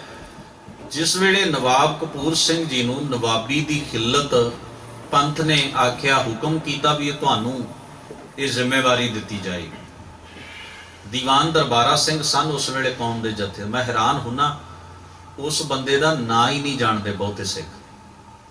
ਨਵਾਬ ਕਪੂਰ ਸਿੰਘ, ਜੱਸਾ ਸਿੰਘ ਆਹਲੂਵਾਲੀਆ, ਜੱਸਾ ਸਿੰਘ ਰਾਮਗੜੀਆ, ਬਾਗ ਸਿੰਘ ਹੱਲੋਵਾਲੀਆ, ਜਿੰਨੇ ਕੌਮ ਦੇ ਜਥੇਦਾਰ ਨੇ, ਇਹ ਲੀਡਰਾਂ ਦੀ ਪਨੀਰੀ ਪੈਦਾ ਕਰਨ ਵਾਲਾ ਦੀਵਾਨ ਦਰਬਾਰਾ ਸਿੰਘ। ਮੈਂ ਕੱਚੇ ਰਾਹ ਦਾ ਵੀ ਨਾਂ ਅੱਜ ਤੱਕ ਸਿੱਖਾਂ ਨੇ ਉਹਦਾ ਰੱਖਿਆ ਹੋਵੇ ਮੈਂ ਨਹੀਂ ਕਿਤੇ ਵੇਖਿਆ। ਬਹੁਤ ਸਾਰੀਆਂ ਧਾਰਮਿਕ ਸਟੇਜਾਂ ਉੱਤੇ ਮੈਂ ਉਸ ਦਾ ਜ਼ਿਕਰ ਕਰਨ ਦੀ ਕੋਸ਼ਿਸ਼ ਕਰਦਾ ਹਾਂ ਵੀ ਇੱਕ ਐਸੇ ਲੀਡਰ ਨੂੰ ਕੌਮ ਭੁੱਲੀ ਹੋਈ ਏ ਜਿਹੜੀ ਬਾਬਾ ਬੰਦਾ ਸਿੰਘ ਬਹਾਦਰ ਤੋਂ ਬਾਅਦ ਉਸ ਲੀਡਰ ਨੇ ਸਿੱਖਾਂ ਦੀ ਅਗਵਾਈ ਕੀਤੀ। ਉਹ ਆਪਣੇ ਆਪ ਵਿੱਚ ਇੱਕ ਮਿਸਾਲ ਹੈ। ਨਵਾਬ ਕਪੂਰ ਸਿੰਘ ਵਰਗੇ ਜਿਹੜੇ ਕੌਮ ਦੇ ਜਥੇ ਜਿਨ੍ਹਾਂ ਤੇ ਅਸੀਂ ਮਾਣ ਕਰਦੇ ਹਾਂ, ਜੱਸਾ ਸਿੰਘ ਆਹਲੂਵਾਲੀਏ ਉਹਦੇ ਸਾਹਮਣੇ ਸਿਰ ਝੁਕਾ ਕੇ ਖਲੋਂਦੇ ਸਨ। ਏਡੀ ਵੱਡੀ ਪਾਵਰ ਵਾਲੀ ਹਸਤੀ ਕੌਮ ਦੀ, ਏਡਾ ਸੰਗਠਨ ਪੈਦਾ ਕਰਨ ਵਾਲਾ ਸਿੱਖਾਂ ਦਾ, ਔਰ ਬਾਬਾ ਬੰਦਾ ਸਿੰਘ ਬਹਾਦਰ ਤੋਂ ਬਾਅਦ ਕੌਮ ਦੀ ਅਗਵਾਈ ਕਰਨ ਵਾਲਾ ਆਪਣੇ ਆਖਰੀ ਸਾਹ ਤੱਕ। ਉਸ ਵਿੱਚ ਇੰਨੀ ਸਿੱਖੀ ਦੀ ਸਪੇਟ ਸੀ ਵੀ ਉਹਦਾ ਕਿਹਾ ਹੋਇਆ ਸਿੱਖ ਇਵੇਂ ਮੰਨਦੇ ਸਨ ਵੀ ਇਹ ਸਾਨੂੰ ਕੋਈ ਰੱਬੀ ਹੁਕਮ ਹੋ ਗਿਆ। ਇਹਨਾਂ ਅਦਬ ਕਮਾਇਆ ਉਸਨੇ, ਸਤਕਾਰ ਕਮਾਇਆ ਆਪਣੇ ਜੀਵਨ, ਔਰ ਇਹ ਉਹਦੀ ਘਾਲਣਾ ਤੇ ਕਮਾਈ ਕਰਕੇ ਸੀ, ਇਹ ਉਹਦੇ ਸਿੱਖੀ ਜੀਵਨ ਕਰਕੇ ਸੀ।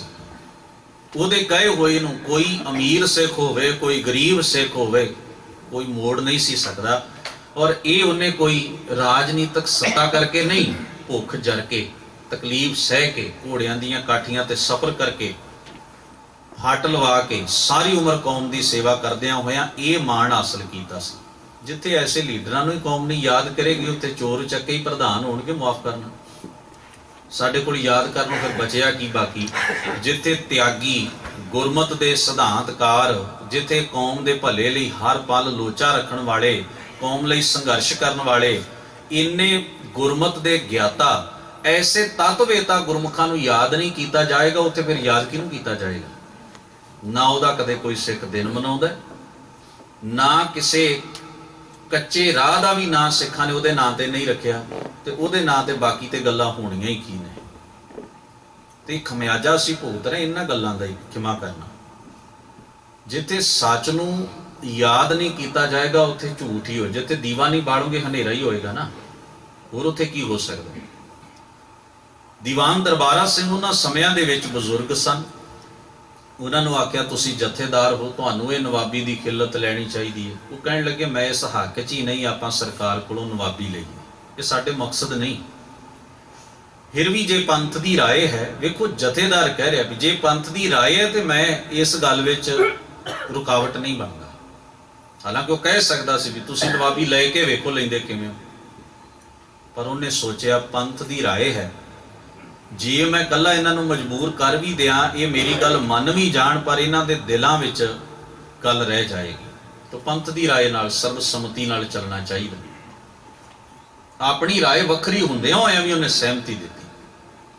ਇਹ ਹੈ ਰਾਏ ਕਰਨ ਦਾ ਢੰਗ। ਅੱਜ ਜਿਹੜੀ ਅਸੀਂ ਰਾਏ ਦਾ ਭਾਰ ਚੁੱਕੀ ਬੈਠੇ ਹਾਂ ਵੀ ਇਹਦੀ ਸਲਾਹ ਲਓ, ਅਸੀਂ ਮੰਨਦੇ ਕਿਹਦੀ ਆ?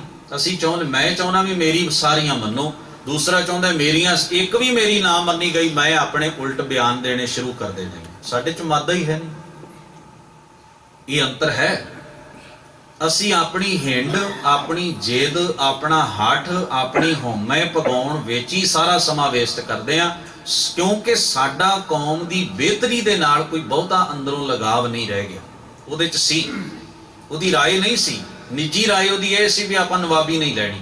ਪਰ ਜਦੋਂ ਸਾਰੇ ਪੰਥ ਨੇ ਰਲ ਕੇ ਫੈਸਲਾ ਕਰ ਲਿਆ, ਬਹੁ ਰਾਏ ਹੱਕ ਚ ਹੋਈ, ਉਹਨੇ ਕਿਹਾ ਠੀਕ ਹੈ ਮੈਂ ਵਿਰੋਧ ਨਹੀਂ ਕਰਾਂਗਾ। ਆਖਿਆ ਜੀ ਤੁਸੀਂ ਨਵਾਬੀ ਦੀ ਕਿੱਲਤ, ਕਹਿਣ ਲੱਗਿਆ ਮੈਂ ਬਜ਼ੁਰਗ ਬੰਦਾ, ਮੈਥੋਂ ਇੰਨੀ ਜ਼ਿੰਮੇਵਾਰੀ ਨਹੀਂ ਨਿਭਾਈ ਜਾ ਸਕਦੀ। ਜੇ ਤੁਸੀਂ ਮੈਨੂੰ ਆਖੋ ਤੇ ਮੈਂ ਇੱਕ ਨਾਮ ਤੁਹਾਡੇ ਸਾਹਮਣੇ ਪੇਸ਼ ਕਰਦਾ, ਜੇ ਤੁਹਾਡੀ ਸਰਬਸੰਮਤੀ ਨਾਲ ਰਾਏ ਬਣ ਗਈ ਤਾਂ ਉਸ ਨੌਜਵਾਨ ਨੂੰ ਚੁਣ ਲਿਓ, ਨਹੀਂ ਤਾਂ ਕਿਸੇ ਹੋਰ ਨੂੰ ਚੁਣ ਲਿਓ। ਕੌਣ ਹੈ ਜੀ ਉਹ? ਉਹਨਾਂ ਆਖਿਆ ਕਪੂਰ ਸਿੰਘ। ਕਪੂਰ ਸਿੰਘ ਦਾ ਨਾਮ ਸੁਣਿਆ, ਖਾਲਸੇ ਨੇ ਪ੍ਰਵਾਨ ਕਰ ਲਈ ਇਹ ਸਾਰੀ ਗੱਲ ਸਰਬਸੰਮਤੀ ਨਾਲ ਵੀ ਠੀਕ ਹੈ, ਵਧੀਆ ਨਾਮ ਹੈ, ਵਧੀਆ ਇਨਸਾਨ ਹੈ, ਚੁਣ ਲਿਆ ਗਿਆ। ਜਿਹੜੀ ਮੈਂ ਗੱਲ ਇਸ ਨੁਕਤੇ ਨਾਲ ਸਾਂਝੀ ਕਰਨੀ ਚਾਹੁੰਦਾ ਸਾਂ, ਕਪੂਰ ਸਿੰਘ ਨੂੰ ਕਿਹਾ ਗਿਆ ਵੀ ਤੁਸੀਂ ਨਵਾਬੀ ਲਵੋ। ਉਹਨੇ ਕਿਹਾ ਜੀ ਬੜੇ ਸਿੱਖ ਨੇ, ਤੁਸੀਂ ਉਹਨਾਂ ਨੂੰ ਦੇ ਦਿਓ, ਮੈਨੂੰ ਇਹਦੀ ਲੋੜ ਨਹੀਂ, ਮੈਂ ਵੈਸੇ ਹੀ ਸੇਵਾ ਕਰਾਂਗਾ ਜਿਹੜੀ ਤੁਸੀਂ ਆਗਿਆ ਕਰੋ। ਆਖਿਆ ਨਹੀਂ, ਪੰਥ ਨੇ ਤੁਹਾਡਾ ਨਾਮ ਲਿਆਂਦਾ, ਤੁਹਾਨੂੰ ਇਹ ਹੁਕਮ ਹੈ ਪੰਥ ਦਾ, ਮੰਨਣਾ ਪਏਗਾ। ਠੀਕ ਹੈ, ਹੁਕਮ ਹੈ ਤਾਂ ਮੰਨ ਲੈਂਦੇ ਹਾਂ। ਔਰ ਪੰਜ ਭੁਜੰਗੀਆਂ ਚਰਨੀ ਸੁਹਾਏ ਕਰੋ ਪਵਿੱਤਰ, ਕਹਿਣ ਲੱਗੇ ਵੀ ਪੰਜਾਂ ਸਿੱਖਾਂ ਦੇ, ਮੈਨੂੰ ਪੰਥ ਆਪਣੇ ਵੱਲੋਂ ਇਹ ਕੋਈ ਸਰਕਾਰੀ ਅਹੁਦੇਦਾਰ ਨਾ ਇਹ ਰੁਤਬਾ ਮੈਨੂੰ ਦੇ, ਪੰਥ ਦੇ, ਉਹਨਾਂ ਦੇ ਪੈਰਾਂ ਨਾਲ ਛੁਹਾ ਕੇ ਤੁਸੀਂ ਮੈਨੂੰ ਇਹ ਦੇ ਦਿਓ। ਪੈਰਾਂ ਨਾਲ ਛੁਹਾ ਕੇ ਉਹ ਖਿੱਲਤ ਜਿਹੜੀ ਹੈ ਮੈਨੂੰ ਦੇ ਦਿਓ। ਕਿਉਂ? ਸੋਚ ਪਿੱਛੇ ਇਹ ਸੀ ਵੀ ਇਹ ਚੀਜ਼ ਮੇਰੇ ਉੱਤੇ ਇੰਨੀ ਹਾਵੀ ਨਾ ਹੋ ਜਾਏ ਵੀ ਗੁਰੂ ਪਾਤਸ਼ਾਹ ਦਾ ਜਿਹੜਾ ਸਾਨੂੰ ਦਿੱਤਾ ਹੋਇਆ ਹਜ਼ੂਰ ਦਾ ਮਕਸਦ ਹੈ ਉਹ ਕਿਤੇ ਸਾਡੀ ਸੁਰਤ 'ਚ ਢਿੱਲਾ ਪੈ ਜਾਏ, ਜਿਹਦੇ ਲਈ ਅਸੀਂ ਕੁਰਬਾਨੀਆਂ ਕੀਤੀਆਂ ਨੇ, ਜਿਹਦੇ ਲਈ ਅਸੀਂ ਤਲਵਾਰਾਂ ਚੁੱਕੀਆਂ ਨੇ, ਜਿਸ ਆਪਣੀ ਸਿੱਖੀ ਹੋਂਦ ਤੇ ਭਵਿੱਖ ਨੂੰ ਬਚਾਉਣ ਵਾਸਤੇ ਇਸ ਧਰਤੀ ਦੇ ਉੱਤੇ ਲੋਕ ਸੱਤਾ ਕਾਇਮ ਕਰਨ ਵਾਸਤੇ ਅਸੀਂ ਸੰਘਰਸ਼ ਕਰ ਰਹੇ ਹਾਂ, ਇਹ ਨਾ ਹੋਵੇ ਨਿੱਕੀਆਂ ਮੋਟੀਆਂ ਨਵਾਬੀਆਂ ਸਾਡੇ ਸਾਰੇ ਮਕਸਦ ਨੂੰ ਲੈ ਕੇ ਡੁੱਬ ਜਾਣ। ਮੈਨੂੰ ਅਹਿਸਾਸ ਰਵੇ ਵੀ ਇਹ ਪੰਥ ਦੀ ਦਿੱਤੀ ਹੋਈ ਚੀਜ਼ ਹੈ, ਇਹ ਲੋਕਾਂ ਦੀ ਦਿੱਤੀ ਹੋਈ ਚੀਜ਼ ਹੈ ਤੇ ਲੋਕ ਇਹਨੂੰ ਵਾਪਸ ਲੈਣ ਦਾ ਹੱਕ ਵੀ ਰੱਖਦੇ ਨੇ। ਇਹ ਪੰਥ ਦੀ ਦਾਤ ਹੈ, ਪੰਥ ਇਹਨੂੰ ਵਾਪਸ ਲੈ ਸਕਦੇ, ਇਹਦੇ ਤੇ ਮੇਰਾ ਕੋਈ ਅਧਿਕਾਰ ਨਹੀਂ। ਉਹ ਨਵਾਬੀ ਰਹੀ ਥੋੜਾ ਸਮਾਂ, ਪਰ ਜਦੋਂ ਛੱਡਣ ਦੀ ਵਾਰੀ ਆਈ ਨਾ, ਚਲਾ ਕੇ ਮਾਰੀ, ਆਖਿਆ ਚੱਕੋ।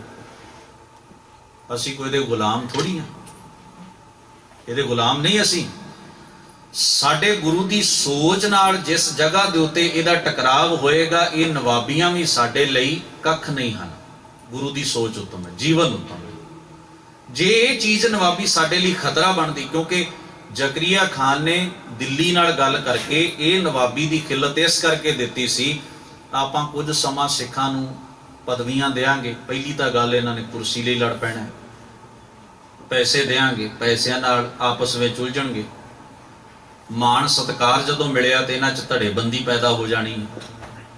ਚੌਥੀ ਗੱਲ ਇਹ, ਇਹਨਾਂ ਨੂੰ ਅਸੀਂ ਕੁਝ ਸਮੇਂ ਲਈ ਜਦੋਂ ਇਹੋ ਜੀਆਂ ਥੋੜੀਆਂ ਚੀਜ਼ਾਂ ਦਿੱਤੀਆਂ ਨਾ, ਆਰਾਮ ਪ੍ਰਸਤ ਹੋ ਜਾਣਾ, ਸੁਖ ਰਹਿਣੇ ਹੋ ਜਾਣਗੇ, ਤੇ ਸੁਖ ਰਹਿਣੇ ਆਲਸੀ ਲੋਕਾਂ ਨੂੰ ਕਾਬੂ ਕਰਨਾ ਵੀ ਸੌਖਾ ਹੋਣਾ। ਇਹ 4-5 ਗੱਲਾਂ ਵਿਚਾਰ ਕੇ ਉਹਨਾਂ ਨਵਾਬੀ ਦੀ ਪੇਸ਼ਕਸ਼ ਕੀਤੀ ਸੀ। ਪਿੱਛੇ ਸੋਚ ਇਹ ਸੀ, ਪਦਵੀ ਆਏਗੀ, ਝਗੜਾ ਖੜਾ ਹੋਏਗਾ, ਧੜੇ ਬਣਨਗੇ, ਮਾਣ ਸਤਿਕਾਰ ਆਏਗਾ, ਹਉਮੈ ਹੰਕਾਰ ਵਧੇਗਾ, ਉਹਦੇ ਨਾਲ ਇਹਨਾਂ ਦੇ ਅੰਦਰ ਪਾਟੂ ਧਾੜ ਪੈਦਾ ਹੋਏਗੀ, ਪੈਸਾ ਆਏਗਾ, ਪੈਸੇ ਦੇ ਨਾਲ ਸਵਾਰਥ ਭਾਰੂ ਹੋ ਜਾਂਦਾ ਹੈ, ਲੋਭ ਹੋ ਜਾਂਦਾ ਹੈ, ਪਕੜ ਬਣ ਜਾਏਗੀ। ਔਰ ਇਸੇ ਤਰ੍ਹਾਂ ਚੌਥੀ ਗੱਲ ਵੀ ਸੁਖ ਰਹਿਣੇ ਹੋ ਜਾਣਗੇ, ਐਸ਼ ਪ੍ਰਸਤੀ 'ਚ ਪੈ ਜਾਣਗੇ ਤੇ ਗਰਕ ਹੋ ਜਾਣਗੇ। ਆਲਸੀਆਂ ਨੂੰ ਕਾਬੂ ਕਰਨਾ ਔਖਾ ਨਹੀਂ ਹੁੰਦਾ, ਸੌਖਾ ਹੁੰਦਾ। ਪਰ ਖਾਲਸੇ ਨੇ ਆਪਣੀ ਜੋਤ ਨੂੰ ਚੇਤੇ ਰੱਖਿਆ, ਉਹਨਾਂ ਦੇ ਅੰਦਰ ਗੁਰੂ ਦੀ ਸੋਚ, ਗੁਰੂ ਦੀ ਵਿਚਾਰ ਜਿਉਂਦੀ ਹੈ। ਉਹਨਾਂ ਜਿੰਨਾ ਸਮਾਂ ਵੀ, ਥੋੜੇ ਜਿਹੇ ਮਹੀਨੇ ਹੀ ਉਹਨਾਂ ਕੋਲੇ ਪਦਵੀ ਰਹੀ, ਜਿੰਨਾ ਕੁ ਪੈਸਾ ਟੈਕਸ ਆਇਆ, ਉਹਨਾਂ ਨੇ ਪੰਥ ਦੀ ਬਿਹਤਰੀ ਲਈ ਘੋੜੇ ਖਰੀਦੇ, ਹਥਿਆਰ ਖਰੀਦੇ, ਧਰਮ ਪ੍ਰਚਾਰ ਕੀਤਾ, ਗੁਰਦੁਆਰਿਆਂ ਦੀ ਸੰਭਾਲ ਕੀਤੀ, ਜਿਹੜੇ ਉੱਜੜ ਗਏ ਸਿੱਖ ਸਨ ਉਹਨਾਂ ਨੂੰ ਵਸਾਉਣ ਦੀ ਕੋਸ਼ਿਸ਼ ਕੀਤੀ। ਇੰਨੇ ਚਿਰ ਨੂੰ ਸਰਕਾਰ ਨੂੰ ਲੱਗਿਆ ਵੀ ਸਾਡਾ ਕੰਮ ਤਾਂ ਉਲਟਾ ਪੈ ਗਿਆ, ਜੋ ਅਸੀਂ ਸੋਚਿਆ ਉਹ ਤਾਂ ਹੋਇਆ ਹੀ ਨਹੀਂ, ਹੋਇਆ ਤਾਂ ਉਦੋਂ ਉਲਟਾ, ਵੀ ਇਹ ਚੀਜ਼ ਤਾਂ ਸਗੋਂ ਇਹਨਾਂ ਦੇ ਲਈ ਆਕਸੀਜਨ ਬਣ ਗਈ ਹੈ। ਕੋਈ ਪਦਵੀ ਪੈਸੇ ਨੂੰ ਐਵੇਂ ਵੀ ਚੌਧਰ ਨੂੰ ਵਰਤਦਾ ਵੀ ਉਹ ਆਪਣੇ ਆਪ ਨੂੰ ਸਟਰੋਂਗ ਕਰਨ ਲੱਗ ਪਏ ਨੇ, ਤਾਕਤਵਰ ਬਣਾਉਣ ਲੱਗ ਪਏ ਨੇ, ਵਾਪਸ ਲੈ ਲਈ। ਪਰ ਦੇਰੀ ਨਹੀਂ ਕੀਤੀ ਛੱਡਣ ਲੱਗੀ, ਨਹੀਂ ਤੇ ਬੰਦੇ ਦੀ ਪਦਵੀ ਜਾਏ ਉਹ ਸਮਝੌਤਿਆਂ 'ਚ ਪੈ ਜਾਂਦਾ। ਸਮਝੌਤਿਆਂ ਦੇ ਵਿੱਚ ਇਹ ਹੁੰਦਾ ਵੀ ਤੁਹਾਡਾ ਅੱਧਾ ਕੁ ਮਕਸਦ ਰਹਿ ਜਾਂਦਾ ਹੈ, ਅੱਧਾ ਕੁ ਖੁਰ ਜਾਂਦਾ ਹੈ, ਉਹ ਵੀ ਹੌਲੀ ਅਗਲੇ ਉਹਦੇ ਉੱਤੇ ਵੀ ਕੰਟਰੋਲ ਕਰ ਜਾਂਦੇ ਨੇ। ਸੋਚ ਇੰਨੀ ਵੱਡੀ, ਆਖਿਆ ਇਹ ਨਵਾਬੀ ਦਾ ਕੱਖ ਵੀ ਨਹੀਂ ਸਾਡੇ ਸਾਹਮਣੇ, ਕੱਖ ਵੀ ਨਹੀਂ। ਹੁਣ ਇਹ ਸੋਚਣ ਵਾਲੀ ਗੱਲ ਹੈ। ਇੱਕ ਪਦਵੀ ਹੈ, ਦੌਲਤ ਹੈ, ਮਾਣ ਸਨਮਾਨ ਹੈ, ਪਰ ਇਹਨਾਂ ਚੀਜ਼ਾਂ ਬਾਰੇ ਆਪਣੀ ਹੋਂਦ, ਆਪਣੀ ਕੌਮ, ਆਪਣੇ ਧਰਮ, ਆਪਣੇ ਈਮਾਨ ਔਰ ਆਪਣੇ ਜੀਵਨ ਨੂੰ ਦਾਅ ਤੇ ਨਹੀਂ ਲਾਇਆ। ਵਰਤੀਆਂ ਜ਼ਰੂਰ, ਵਰਤ ਕੇ ਛੱਡ ਦਿੱਤੀਆਂ। ਆਖੀਆਂ ਜੀਵਨ ਪੰਥ ਪਹਿਲਾਂ ਹੈ, ਇਹ ਚੀਜ਼ਾਂ ਤਾਂ ਮਾਈਨਰ ਨੇ, ਬਹੁਤ ਛੋਟੀਆਂ ਨੇ। ਸਾਡੇ 'ਚ ਤਾਕਤ ਹੋਈ ਤੇ ਚੀਜ਼ਾਂ ਸਾਡੇ ਕਦਮ ਚੁੰਮਣ ਗਈਆਂ। ਜੇ ਅਸੀਂ ਨਿਕਰ ਗਏ ਤੇ ਸਾਨੂੰ ਇਹਨਾਂ ਚੀਜ਼ਾਂ ਦੇ ਮਗਰ ਗੁਲਾਮੀ ਕਰਨੀ ਪੈਣੀ ਹੈ, ਸਾਨੂੰ ਇਹਨਾਂ ਚੀਜ਼ਾਂ ਦੇ ਮਗਰ ਗੁਲਾਮੀ ਕਰਨੀ ਪਏਗੀ। ਜੇ ਸਾਡੇ 'ਚ ਸੱਤਾ ਹੋਈ ਨਾ ਤੇ ਇਹ ਬਾਦਸ਼ਾਹੀਆਂ ਆਪ ਸਾਡੇ ਪੈਰਾਂ 'ਚ ਆਇਆ ਕਰਨਗੀਆਂ, ਝੁਕਿਆ ਕਰਨਗੀਆਂ। ਇਹ ਨਿਯਮ ਹਨ, ਸੰਸਾਰ ਭਰ ਦੇ ਨਿਯਮ ਹਨ ਵੀ ਤੁਸੀਂ ਆਪਣੇ ਅੰਦਰ ਉਹ ਕਪੈਸਿਟੀ ਪੈਦਾ ਕਰਕੇ ਰੱਖੋ, ਦੂਜੇ ਤੁਹਾਨੂੰ ਪੇਸ਼ਕਸ਼ ਕਰਨਗੇ ਵੀ ਤੁਹਾਡੇ ਬਿਨਾਂ ਸਾਡਾ ਸਰਦਾ ਨਹੀਂ। ਕਿੱਥੇ ਅਸੀਂ ਕਹਿੰਦੇ ਆ ਜੀ ਸਾਡਾ ਇਹਨਾਂ ਬਿਨਾਂ ਨਹੀਂ ਸਰਦਾ, ਤਾਂ ਭੀਖ ਮੰਗਾਂਗੇ, ਅਸੀਂ ਮੰਗਦੇ ਹੀ ਰਵਾਂਗੇ, ਮੰਗਣੀ ਪਏਗੀ ਸਾਨੂੰ, ਕਿਉਂਕਿ ਅਸੀਂ ਡਿਪੈਂਡ ਹਾਂ, ਅਸੀਂ ਜੀ ਨਹੀਂ ਸਕਦੇ, ਪਦਵੀ ਤੋਂ ਬਿਨਾਂ ਨਹੀਂ ਜੀ ਸਕਦੇ। ਤਾਂ ਇਹ ਸਾਡੀ ਸੋਚ ਬਣ ਜਾਂਦੀ ਹੈ।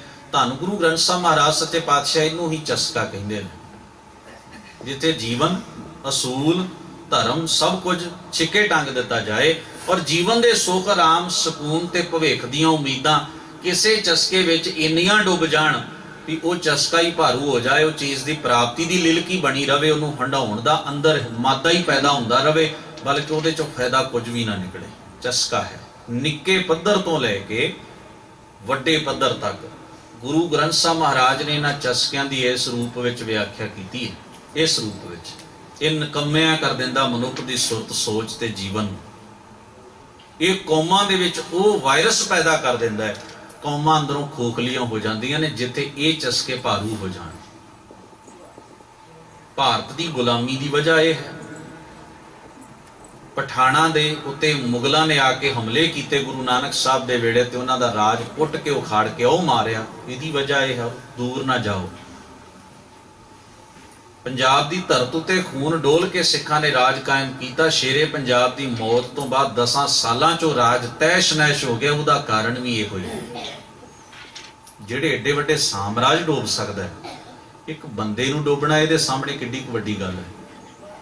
ਐਡਾ ਵੱਡਾ ਖਤਰਾ ਜਿਹੜਾ ਬਣੇ ਬਣਾਏ ਰਾਜ ਨਿਗਲ ਲਵੇ, ਉਸ ਖਤਰੇ ਦੇ ਸਾਹਮਣੇ ਇੱਕ ਬੰਦੇ ਦੀ ਕੀ ਪਾਇਆ ਹੋ ਸਕਦੀ ਹੈ?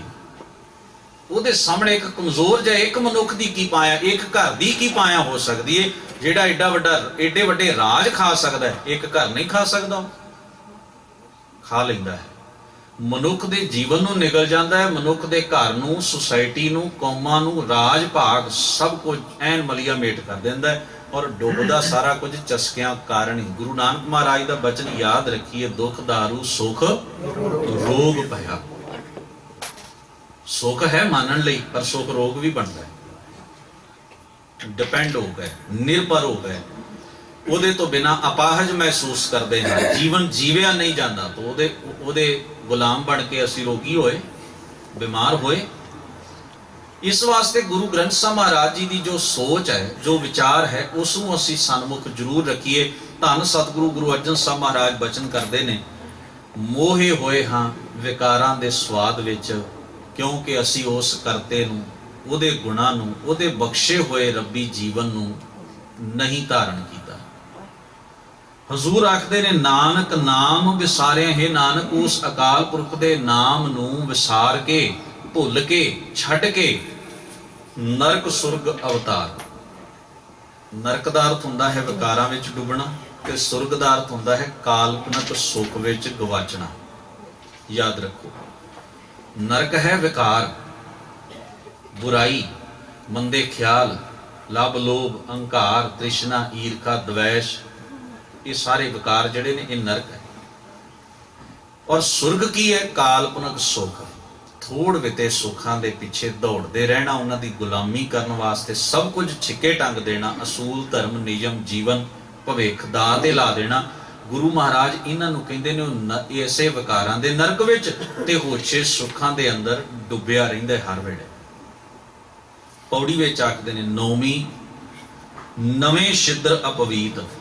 ਨੌਵੀਂ ਥਿਤ ਬਾਬਤ ਗੁਰੂ ਪਾਤਸ਼ਾਹ ਸੰਕੇਤ ਵਰਤ ਕੇ ਕਹਿੰਦੇ ਨੇ ਨਵੇਂ। 9 ਸਾਡੇ ਸਰੀਰ ਦੇ ਦੁਆਰੇ ਹਨ। ਛਿਦਰ, ਸੁਰਾਖ, ਅਪਵੀਤ, ਅਪਵਿੱਤਰ। ਭਾਵ ਸਾਡੇ ਗਿਆਨ ਇੰਦਰੀ ਜਿੰਨੇ ਵੀ ਨੇ, ਉਹ ਗਿਆਨ ਇੰਦਰੇ ਮੰਦੇ ਕਰਮ ਕਰਦੇ ਹਨ, ਅਪਵਿੱਤਰ ਰਹਿੰਦੇ ਹਨ। ਅੱਖਾਂ ਮੈਲੀਆਂ ਰਹਿੰਦੀਆਂ ਹਨ, ਪਰਾਇਆ ਰੂਪ ਤੱਕ ਕੇ, ਮੇਰ ਤੇਰ ਦੀ ਭਾਵਨਾ ਨਾਲ, ਈਰਖਾ ਵਸ ਤੱਕ ਕੇ। ਕੰਨ ਆਪਣੀ ਸ਼ੋਭਾ ਤੇ ਦੂਸਰੇ ਦੀ ਨਿੰਦਾ ਸੁਣ ਲਈ ਉਤਾਵਲੇ ਹਨ। ਚੁਗਲੀਆਂ ਸੁਣਨੀਆਂ ਚਸਕਾ ਬਣਾ ਰੱਖਿਆ ਹੈ। ਜ਼ਬਾਨ ਕੌੜਾ ਬੋਲਦੀ ਹੈ, ਪਦਾਰਥਾਂ ਦੇ ਚਸਕੇ ਭੋਗਣਾ ਚਾਹੁੰਦੀ ਹੈ। ਇਹ ਸਾਰਾ ਕੁਝ ਜਿੰਨੇ ਵੀ ਸਾਡੇ ਗਿਆਨ ਇੰਦਰੀਆਂ ਨੂੰ ਚਸਕੇ ਹਨ, ਗੁਰੂ ਮਹਾਰਾਜ ਕਹਿੰਦੇ ਨੇ ਇਹਨਾਂ ਨੇ ਸਾਡਾ ਸਰੀਰ ਗੰਦਾ ਕਰ ਦਿੱਤਾ ਹੈ, ਅਪਵਿੱਤਰ ਕਰ ਦਿੱਤਾ ਹੈ। ਹੁਣ ਵੇਖੋ, ਬਾਹਰ ਦੇ ਜਲ 'ਚ ਇਸ਼ਨਾਨ ਕਰਨ ਨਾਲ ਸਰੀਰ ਦੀ ਬਾਹਰੀ ਮੈਲ ਤੇ ਉਤਰੇਗੀ। ਆਹ ਜਿਹੜੀ ਮਾੜੇ ਚਸਕੇ ਸਾਡੇ ਗਿਆਨ ਇੰਦਰੀਆਂ ਨੂੰ ਲੱਗੇ ਹੋਏ ਨੇ, ਇਹ ਕਿੱਥੇ ਪਵਿੱਤਰ ਹੋਣਗੇ? ਇਹ ਮੈਲ ਕਿੱਥੇ ਉਤਰੇਗੀ? ਇਹ ਉਤਰੇਗੀ ਤੀਰਥ ਨਾਵਣ ਜਾਉ, ਤੀਰਥ ਨਾਮ ਹੈ, ਤੀਰਥ ਸ਼ਬਦ ਵਿਚਾਰ ਅੰਤਰ ਗਿਆਨ। ਇਹਦੀ ਇਹ ਮੈਲ ਲਾਉਣ ਵਾਸਤੇ ਇੱਕੋ ਹੀ ਜਗ੍ਹਾ ਹੈ। ਗੁਰੂ ਦੁਆਰੇ ਹੋਏ ਸੋਝੀ ਪਾਏ ਸੀ, ਇਹ ਦੁਆਰੇ ਧੋਏ ਅੱਛਾ ਹੋਏ ਸੀ। ਹੋਰ ਕੋਈ ਢੰਗ ਨਹੀਂ। ਤੂੰ ਗਰੀਬ ਨਵਾਜ ਪਾਤਸ਼ਾਹ ਕਹਿੰਦੇ ਨੇ, ਹਰ ਨਾਮ ਨਾ ਜਪੈ ਕਰਤ ਵਿਪਰੀਤ। ਜਿਨ੍ਹਾਂ ਦੇ ਇਸ ਤਰ੍ਹਾਂ ਗਿਆਨ ਇੰਦਰੀ ਪਵਿੱਤਰ ਹੋਏ ਰਹਿੰਦੇ ਨਾ, ਵਿਕਾਰਾਂ 'ਚ, ਬੁਰੇ ਪਾਸੇ, ਮੰਦੀਆਂ ਆਦਤਾਂ ਤੇ ਵਾਸ਼ਨਾ ਚਸਕਿਆਂ ਵਿੱਚ ਡੁੱਬੇ ਰਹਿੰਦੇ ਨੇ, ਉਹ ਰੱਬੀ ਨਾਮ, ਗੁਣਾਂ ਦੀ, ਰੱਬੀ ਬਖਸ਼ਿਸ਼ ਵਾਲੇ ਜੀਵਨ ਦੀ ਸੋਝੀ ਉਹਨਾਂ ਦੇ ਅੰਦਰ ਨਹੀਂ ਹੁੰਦੀ, ਨਹੀਂ ਦ੍ਰਿੜ ਕਰਦੇ ਹੋ ਰੱਬੀ ਨਾਮ ਤੇ ਗੁਣਾਂ ਨੂੰ, ਕਰਤ ਵਿਪਰੀਤ। ਵਿਪਰੀਤ ਕਹਿੰਦੇ ਨੇ ਉਲਟਾ। ਉਹਨਾਂ ਦੀ ਜੀਵਨ ਜੁਗਤੀ ਹੀ ਉਲਟੀ ਬਣੀ ਰਹਿੰਦੀ ਹੈ, ਉਲਟੇ ਪਾਸੇ ਹੀ ਤੁਰਦੇ ਹਨ, ਯਾਨੀ ਕਿ ਝੂਠ ਨੂੰ ਹੀ, ਦੰਭ ਨੂੰ ਹੀ ਕਮਾਉਂਦੇ ਹਨ, ਅਗਿਆਨਤਾ ਦਾ ਹਨੇਰਾ ਹੀ ਢੋਂਦੇ ਰਹਿੰਦੇ ਹਨ। ਹਜ਼ੂਰ ਆਖਦੇ ਨੇ ਪਰ ਤ੍ਰੈ ਰਮੈ, ਤੇ ਉਹਨਾਂ ਦਾ ਜੀਵਨ ਕਿਹੋ ਜਿਹਾ ਹੁੰਦਾ ਹੈ? ਪਰਾਏ ਸਰੀਰ ਭੋਗਦੇ ਹਨ। ਪਰ ਤ੍ਰੈ, ਪਰ ਜਦੋਂ ਸ਼ਬਦ ਆ ਜਾਏ ਇਹਦਾ ਮਤਲਬ ਹੈ ਰਿਸ਼ਤਿਆਂ ਦਾ ਉਲੰਘਣ ਕਰਨਾ, ਰਿਸ਼ਤਿਆਂ ਤੋਂ ਬਾਹਰ ਚਲੇ ਜਾਣਾ। ਔਰ ਖਿਮਾ ਕਰਨਾ, ਇਹਦੀ ਕੋਈ ਉਮਰ ਦੀ ਸੀਮਾ ਨਹੀਂ ਦੱਸੀ ਗੁਰੂ ਗ੍ਰੰਥ ਸਾਹਿਬ ਨੇ। ਵਿਕਾਰੀ ਬੰਦੇ ਦੀ ਕੋਈ ਵੀ ਉਮਰ ਹੋਵੇ, ਉਹ ਵਿਕਾਰ ਦੇ ਵਿੱਚ ਹੀ ਸੁਖ ਮਾਣਦਾ ਹੈ, ਭਾਵੇਂ ਉਹ ਜਵਾਨੀ ਦੀ ਦਹਲੀਜ਼ ਤੇ ਹੋਵੇ, ਭਾਵੇਂ ਉਹ ਅੱਧ ਖੜ ਦੀ ਉਮਰ, ਔਰ ਖਿਮਾ ਕਰਨਾ ਭਾਵੇਂ ਉਹ ਬਜ਼ੁਰਗੀ ਦੀ ਅਵਸਥਾ, ਕਿਉਂਕਿ ਵਿਕਾਰ ਹੈ, ਵਾਸ਼ਨਾ ਹੈ, ਜਦੋਂ ਜ਼ੋਰ ਪਾ ਗਈ ਉਹਨੇ ਨਰਕ ਵਿੱਚ ਲਿਜਾ ਸੁੱਟਣਾ। ਇਹ ਸਭਨਾਂ ਲਈ ਇੱਕੋ ਜੀ ਗੱਲ ਗੁਰੂ ਪਾਤਸ਼ਾਹ ਕਹਿ ਰਹੇ ਨੇ। ਇਸ ਗੱਲ ਨੂੰ ਸਮਝਣ ਦੀ ਕੋਸ਼ਿਸ਼ ਕਰੀਏ। ਬਜ਼ੁਰਗ ਵਿੱਚ ਤੇ ਬੁੱਢੇ ਹੋਣ ਵਿੱਚ ਫਰਕ ਹੁੰਦਾ ਹੈ। ਬੁੱਢੇ ਅਸੀਂ ਹੋ ਜਾਂਦੇ ਹਾਂ, ਪਰ ਬਜ਼ੁਰਗ ਹੋਈਏ ਕੋਈ ਜ਼ਰੂਰੀ ਨਹੀਂ ਹੁੰਦਾ। ਬਜ਼ੁਰਗ ਦਾ ਮਤਲਬ ਹੁੰਦਾ ਹੈ ਸੋਝੀ, ਸਿਆਣਪ ਤੇ ਤਜਰਬਾ ਇਕੱਠਾ ਕੀਤਾ ਹੋਇਆ, ਤੇ ਉਸ ਤਜਰਬੇ ਤੋਂ ਬੰਦਾ ਕੋਈ ਸੇਧ ਲੈ ਕੇ ਹੁਣ ਜੀਵਨ ਦੀ ਸਿਆਣਪ ਨੂੰ ਕਮਾ ਕੇ ਬੈਠਾ ਹੋਇਆ। ਧੰਨ ਗੁਰੂ ਨਾਨਕ ਮਹਾਰਾਜ ਨੇ ਭਾਈ ਬੂੜਾ ਜੀ ਨੂੰ ਨਿੱਕੀ ਜਿਹੀ ਉਮਰ ਵਿੱਚ ਬੁੱਢਾ ਕਹਿ ਦਿੱਤਾ ਸੀ। ਆਖਿਆ ਹੈ ਤੂੰ ਬਾਲਕ, ਗੱਲਾਂ ਤੂੰ ਬੁੱਢਿਆਂ ਵਾਲੀਆਂ ਕਰਦਾ, ਤੂੰ ਬੁੱਢਾ ਹੀ ਨਾਮ ਰੱਖ ਲਿਆ। ਕਿਉਂਕਿ ਗੱਲ ਇੰਨੀ ਸਿਆਣੀ ਸੀ। ਗੁਰੂ ਨਾਨਕ ਮਹਾਰਾਜ ਪਾਤਸ਼ਾਹ ਨੇ ਕਿਹਾ ਹੈ ਤੂੰ ਉਮਰ ਦਾ ਬਹੁਤ ਛੋਟਾ, ਬਾਲਕ ਹੈ, ਬੱਚਾ ਹੈ, ਗੱਲਾਂ ਤੇਰੀਆਂ ਬੁੱਢੇ। ਇਹ ਤਾਂ ਸਾਰੀ ਉਮਰ ਕਈ ਵਾਰ ਬੰਦਿਆਂ ਨੂੰ ਸਮਝ ਨਹੀਂ ਆਉਂਦੀ ਜਿਹੜੀ ਤੂੰ ਕਹਿ ਦਿੱਤੀ ਹੈ। ਤੂੰ ਸਿਆਣਪ ਦਾ ਉਮਰ ਨਾਲ ਕੀ ਸੰਬੰਧ ਹੈ? ਜੇ ਤਾਂ ਤਜਰਬੇ ਤੋਂ ਕੁਝ ਸਿੱਖ ਲਿਆ, ਫੇਰ ਤਾਂ ਸਿਆਣਪ ਜ਼ਿੰਦਗੀ ਭਰ ਦੀ ਇਕੱਠੀ ਬੰਦਾ ਕਰ ਲੈਂਦਾ। ਤੇ ਜੇ ਸਾਰੀ ਜ਼ਿੰਦਗੀ ਅੱਖਾਂ ਮੀਚ ਕੇ ਹੀ ਤੁਰੇ ਆ, ਤੇ ਖਿਮਾ ਕਰਨਾ, ਜੇ ਮੇਰੀ ਉਮਰ 80 ਸਾਲ ਦੀ ਵੀ ਹੋਵੇ ਤੇ ਪੱਲੇ ਕੱਖ ਨਹੀਂ ਹੋਣਾ। ਇਸ ਕਰਕੇ ਗੁਰੂ ਪਾਤਸ਼ਾਹ ਨੇ ਇਹ ਆਪਸ਼ਨ ਦਿੱਤੀ ਹੈ, ਕਾਲੀ ਧੌਲੀ ਸਾਹਿਬ ਸਦਾ ਹੈ, ਜੇ ਕੋ ਚਿੱਤ ਕਰੇ। ਹੋ ਸਕਦੀ ਹੈ ਸਿਆਣਪ, ਸੋਝੀ, ਬਜ਼ੁਰਗੀ, ਪਰ ਇਹਨੂੰ ਜੇ ਕੋਈ ਕਵੇ ਵੀ ਨਹੀਂ, ਉਮਰ ਦਾ ਲਿਹਾਜ਼ ਨਹੀਂ, ਉਮਰ ਦੀ ਕੋਈ ਗੱਲ ਨਹੀਂ। ਇਹ ਤਾਂ ਕਮਾਈ ਹੈ, ਇਹ ਤਾਂ ਗੁਣ ਨਹੀਂ, ਇਹ ਤਾਂ ਸਾਡੇ ਜੀਵਨ ਦਾ ਤਜਰਬਾ। ਅਸੀਂ ਕੀ ਸਿੱਖਿਆ, ਕਮਾਇਆ ਕੀ ਹੈ ਅਸੀਂ? ਤੋ ਇਸ ਕਰਕੇ ਇਹਨਾਂ ਗੱਲਾਂ ਨੂੰ ਅਸੀਂ ਧਿਆਨ ਵਿੱਚ ਜ਼ਰੂਰ ਰੱਖੀਏ। ਕਈ ਵਾਰ ਅਸੀਂ ਆਪਣੀਆਂ ਉਮਰਾਂ ਦੇ ਸਰਟੀਫਿਕੇਟ ਵਿਖਾਉਣ ਬੈਠ ਜਾਂਦੇ ਹਾਂ। ਮੇਰੀ ਵੇਖੋ ਇੰਨੀ ਉਮਰ ਹੈ, ਮੈਂ ਝੂਠ ਬੋਲਦਾ, ਕੋਈ ਜ਼ਰੂਰੀ ਨਹੀਂ। ਬੋਲ ਸਕਦਾ ਬੰਦਾ, ਇਹ 'ਚ ਕਿਹੜੀ ਇਹਦੇ 'ਚ ਕੋਈ ਬਹਿਨ ਹੋ ਜਾਂਦਾ ਵੀ ਇੰਨੀ ਉਮਰ ਤੋਂ ਬਾਅਦ ਬੰਦਾ ਝੂਠ ਨਹੀਂ ਬੋਲ, ਕਿਉਂ ਨਹੀਂ ਬੋਲਦਾ? ਤੁਸੀਂ ਆਪਣੀ ਕੌਮ ਦੇ ਲੀਡਰਾਂ ਵੱਲ ਝਾਤ ਮਾਰ ਕੇ ਵੇਖੋ, ਸਭਨਾਂ ਦੀਆਂ ਚਿੱਟੀਆਂ ਦਾੜੀਆਂ ਨੇ ਔਰ ਝੂਠ ਹੀ ਬੋਲ ਰਹੇ ਨੇ। ਇਹਦੋਂ ਵੱਡੀ ਉਦਾਹਰਨ ਤੁਹਾਨੂੰ ਕੀ ਚਾਹੀਦੀ ਹੈ? ਝੂਠ ਹੀ ਬੋਲ ਰਹੇ ਨੇ। ਗਾਤਰੇ ਵੀ ਪਹਿਨੇ ਹੋਏ ਨੇ, ਝੂਠ ਹੀ ਬੋਲ ਰਹੇ ਨੇ। ਗੁਰੂ ਸਾਹਿਬ ਦੀ ਹਜ਼ੂਰੀ ਵਿੱਚ ਵੀ ਖਲੋਤੇ ਨੇ, ਝੂਠ ਹੀ ਬੋਲ ਰਹੇ ਨੇ। ਕਿਉਂ? ਕਿਉਂਕਿ ਕਮਾਇਆ ਹੀ ਸਾਰੀ ਜ਼ਿੰਦਗੀ ਝੂਠ ਹੈ। ਜੋ ਕਮਾਇਆ, ਅੰਦਰ ਕਮਾਣਾ ਸਰ ਪਰ ਉਗੜ ਹੈ। ਜੋ ਕਮਾਇਆ ਉਹੀ ਉਗੜਨਾ ਹੈ ਨਾ, ਜੋ ਹੈ ਨਹੀਂ ਕੋਲ ਉਹ ਕਿੱਥੋਂ ਬੋਲਦੇ ਨੇ? ਜੋ ਸਾਰੀ ਜ਼ਿੰਦਗੀ ਹਨੇਰਾ ਢੋਇਆ ਹੈ ਨਾ, ਉਹ ਇੱਥੇ ਆ ਕੇ ਵੀ ਹਨੇਰਾ ਹੀ ਢੋਣਗੇ। ਕਿਉਂਕਿ ਗੁਰੂ ਨੇ ਇਹ ਗੱਲ ਬਾਣੀ ਦੇ ਵਿੱਚ ਪਹਿਲਾਂ ਹੀ ਕਹਿ ਦਿੱਤੀ ਹੈ ਵੀ ਜਿਸ ਦੀ ਕਰਨੀ ਉੱਤਮ ਨਹੀਂ, ਉਹ ਭਾਵੇਂ ਕਿਤੇ ਵੀ ਬੈਠ ਕੇ ਕਰ ਲਵੇ, ਉਹਨੇ ਕਮਾਉਣਾ ਤੇ ਕੁਫਰ ਹੀ ਹੈ, ਕਮਾਉਣਾ ਤੇ ਝੂਠ ਹੀ ਹੈ। ਤਾਂ ਅਸੀਂ ਬਾਹਰ ਦੀਆਂ ਚੀਜ਼ਾਂ ਵੇਖ ਕੇ ਪ੍ਰਭਾਵਿਤ ਹੁੰਦੇ। ਗੁਰਮਤ ਕਰਨੀ ਨੂੰ ਪ੍ਰਧਾਨ ਮੰਨਦੀ ਹੈ। ਕਰਨੀ ਬਾਝੋਂ ਤਰੈ ਨਾ ਕੋਈ, ਸਚੋਂ ਉਰੇ ਸਭ ਕੋ ਉੱਪਰ ਸਾਚਾ ਚਾਰ। ਕਾਸ਼ ਜੇ ਅਸੀਂ ਆਪਣੀ ਕਰਨੀ ਔਰ ਕਰਨੀ ਦੇ ਬੇਸ ਉੱਤੇ ਸਾਰੀਆਂ ਗੱਲਾਂ ਨੂੰ ਘੜਿਆ ਹੁੰਦਾ, ਤੇ ਇਹ ਨਮੋਸ਼ੀਆਂ ਅੱਜ ਸਾਡੇ ਸਾਹਮਣੇ ਨਹੀਂ ਸਨ ਆਉਣੀਆਂ, ਜਿਨ੍ਹਾਂ ਦੇ ਅਸੀਂ ਸਾਰੇ ਰਲ ਮਿਲ ਕੇ ਸ਼ਿਕਾਰ ਹਾਂ। ਕਿਉਂਕਿ ਅਸੀਂ ਲੀਡਰ ਦੇ ਘਰੇ ਲੀਡਰ ਪੈਦਾ ਕਰਨ ਵਾਲੀ ਸੋਚ ਨਾਲ ਜੁੜ ਗਏ। ਉਹੀ ਰਾਜਾਸ਼ਾਹੀ ਸਾਡੇ ਖੂਨ 'ਚ ਆ ਗਈ। ਅਸੀਂ ਵੀ ਕੁਲੀਨ ਵਰਗ ਮਿਥ ਲਿਆ ਵੀ ਇਹ ਬੰਦਾ ਸੰਤ ਦੇ ਘਰ ਸੰਤ ਜੰਮਦਾ, ਲੀਡਰ ਦੇ ਘਰ ਲੀਡਰ ਜੰਮਦਾ। ਰਿਕਸ਼ਾ ਚਲਾਉਣ ਵਾਲਾ ਆਮ ਸਿੱਖ ਤੇ ਨਾ ਧਾਰਮਿਕ ਮੰਨਿਆ ਜਾਂਦਾ ਤੇ ਨਾ ਰਾਜਨੀਤਿਕ ਮੰਨਿਆ ਜਾਂਦਾ। ਉਹਦੀ ਤਾਂ ਪਾਏ ਕੋਈ ਨਹੀਂ, ਭਾਵੇਂ ਉਹ ਡਾਢਾ ਸਿਆਣਾ ਹੋਵੇ। ਤੁਸੀਂ ਦੱਸੋ ਜੇ ਕਿਤੇ ਇਸ ਤਰ੍ਹਾਂ ਹੈ ਤਾਂ। ਤੁਸੀਂ ਦੁਕਾਨ ਕਰੋ, ਤੁਸੀਂ ਸਟੋਰ ਚਲਾਓ, ਤੁਸੀਂ ਡਰਾਈਵਰੀ ਕਰੋ, ਤੁਸੀਂ ਖੇਤੀ ਕਰੋ, ਤੁਸੀਂ ਸਾਰੀ ਉਮਰ ਟੀਚਰ ਬਣੋ, ਤੁਸੀਂ ਡਾਕਟਰ ਬਣੋ, ਪਰ ਸੰਤ ਨਹੀਂ ਅਖਵਾ ਸਕਦੇ। ਤੁਸੀਂ ਨਾ ਹੀ ਬਣ ਸਕਦੇ ਹੋ, ਕਿਉਂਕਿ ਸੰਤ ਦੇ ਕੋਲ ਰਹਿਣ ਵਾਲਾ ਹੀ ਸੰਤ ਬਣਦਾ ਹੈ। ਕਿਰਤੀ ਸੰਤ ਥੋੜੀ ਬਣਦਾ ਹੈ, ਕਿਰਤੀ ਲੀਡਰ ਥੋੜੀ ਬਣਦਾ ਹੈ। ਲੀਡਰ ਦੇ ਘਰ 'ਚ ਜਿਹੜਾ ਪੈਦਾ ਹੋਏਗਾ ਉਹ ਸਿਰੇ ਦਾ ਮੂਰਖ ਹੋਵੇ, ਆਲਰੇਡੀ ਲੀਡਰ ਹੀ ਹੋਏਗਾ। ਇਸ ਸੋਚ ਨੇ ਸਾਡਾ ਭੱਠਾ ਬਿਠਾਇਆ। ਮੈਨੂੰ ਸ਼ੇਰੇ ਪੰਜਾਬ ਦੀ ਇੱਕ ਗੱਲ, ਉੱਥੇ ਵੀ ਇੱਕ ਗਲਤੀਆਂ ਹੋਈਆਂ ਨੇ, ਪਰ ਮੈਂ ਕਿਉਂਕਿ ਆਪਾਂ ਜਿਹੜੀ ਗੱਲ ਸਮਝਣ ਦੀ ਕੋਸ਼ਿਸ਼ ਕਰ ਰਹੇ ਹਾਂ, ਇੱਕ ਦੁਕਾਨਦਾਰ ਜਿਹੜਾ ਗੱਲਾਂ ਕਰ ਰਿਹਾ ਸੀ ਕਿ ਇਹਨਾਂ ਨੂੰ ਰਾਜ ਕਿਹਨੇ ਦੇ ਦਿੱਤਾ ਹੈ, ਇਹਨਾਂ ਨੂੰ ਫਲਾਣੇ ਮੁਲਕ ਨਾਲ ਐਵੇਂ ਡੀਲ ਕਰਨੀ ਚਾਹੀਦੀ ਹੈ, ਫਲਾਣਾ ਬੰਦਾ ਆਉਂਦਾ ਐਵੇਂ ਗੱਲ ਕਰਨੀ ਚਾਹੀਦੀ। ਪਤਾ ਕੌਣ ਸੀ? ਹਕੀਮ, ਦੁਕਾਨ ਤੇ ਬੈਠਾ ਹੋਇਆ, ਪਰ ਗੱਲਾਂ ਉਹਦੀਆਂ ਕਮਾਲ। ਮਹਾਰਾਜਾ ਰਣਜੀਤ ਸਿੰਘ ਭੇਸ ਬਦਲ ਕੇ ਚੱਕਰ ਲਾ ਰਿਹਾ ਸੀ, ਉਹਦੀਆਂ ਗੱਲਾਂ ਗੌਰ ਨਾਲ ਸੁਣੀਆਂ। ਅਗਲੇ ਦਿਨ ਉਹਨੂੰ ਦਰਬਾਰ 'ਚ ਸੱਦ ਲਿਆ, ਖਾਸ ਦਰਬਾਰੀ ਬੈਠੇ ਸਨ, ਇੰਟਰਵਿਊ ਸ਼ੁਰੂ ਹੋ ਗਈ। ਅਜ਼ੀਜ਼ੁਦੀਨ ਫਕੀਰ, ਵਿਦੇਸ਼ ਮੰਤਰੀ ਸਿੱਖ ਰਾਜ ਦਾ, ਉਹ ਡਰੇ। ਕਿਆ ਕੱਲ ਤੂੰ ਇਹ ਗੱਲਾਂ ਕੀਤੀਆਂ ਨੇ? ਹਾਂ ਜਨਾਬ ਕੀਤੀਆਂ ਨੇ, ਪਰ ਤੁਹਾਨੂੰ ਕਿਹਨ ਦਸੀਆਂ? ਕਹਿੰਦੇ ਮੈਂ ਆਪ ਸੁਣੀਆਂ ਨੇ, ਮੈਂ ਸੁਣੀਆਂ ਨੇ ਤੇਰੇ ਕੋਲੋਂ। ਤੈਨੂੰ ਅਸੀਂ ਚਾਹੁੰਦੇ ਹਾਂ ਵੀ ਤੂੰ ਇੰਨਾ ਸਿਆਣਾ ਹੈ, ਇੰਨੀ ਰਾਜਨੀਤੀ ਬਾਰੇ ਜਾਣਦਾ ਹੈ, ਆਲੇ ਦੁਆਲੇ ਬਾਰੇ, ਕਿਉਂ ਨਾ ਇਹ ਵਿਦੇਸ਼ ਦਾ ਮਹਿਕਮਾ ਤੈਨੂੰ ਹੀ ਦੇ ਦਈਏ, ਤੈਨੂੰ ਪਤਾ ਜ਼ਿਆਦਾ ਹੈ। ਉਹ ਹੱਥ ਜੋੜੇ ਕਹਿਣ ਲੱਗਾ ਜੀ ਗਲਤੀ ਹੋ ਗਈ। ਕਹਿੰਦੇ ਗਲਤੀ ਨਹੀਂ ਹੋਈ, ਚੰਗਾ ਕੀਤਾ, ਸਾਨੂੰ ਬੰਦੇ ਦੀ ਲੋੜ ਸੀ, ਤੂੰ ਸਿਆਣਾ ਬੰਦਾ ਲੱਭ ਗਿਆ, ਸਾਰੀ ਉਮਰ ਉਹ ਵਿਦੇਸ਼ ਮੰਤਰੀ ਰਹੇ ਸਿੱਖ ਰਾਜ ਦਾ। ਕੁਆਲਿਟੀ ਸੀ ਨਾ, ਗੁਣ ਸੀ ਜੀਵਨ ਵਿੱਚ, ਔਰ ਗੁਣ ਨੂੰ ਅੱਗੇ ਲਿਆਂਦਾ ਗਿਆ। ਇਹ ਬੜੀਆਂ ਚੀਜ਼ਾਂ ਐਸੀਆਂ ਜਿਹੜੀਆਂ ਹਨ ਉਹ ਸਾਡੇ ਸਾਹਮਣੇ ਜਿਸ ਵੇਲੇ ਅਸੀਂ ਇਹਨਾਂ ਨੂੰ ਚਿੱਤਦੇ ਹਾਂ, ਵਿਚਾਰਦੇ। ਗਰੀਬ ਨਵਾਜ ਪਾਤਸ਼ਾਹ ਕੀ ਬਚਨ ਕਰਦੇ ਨੇ?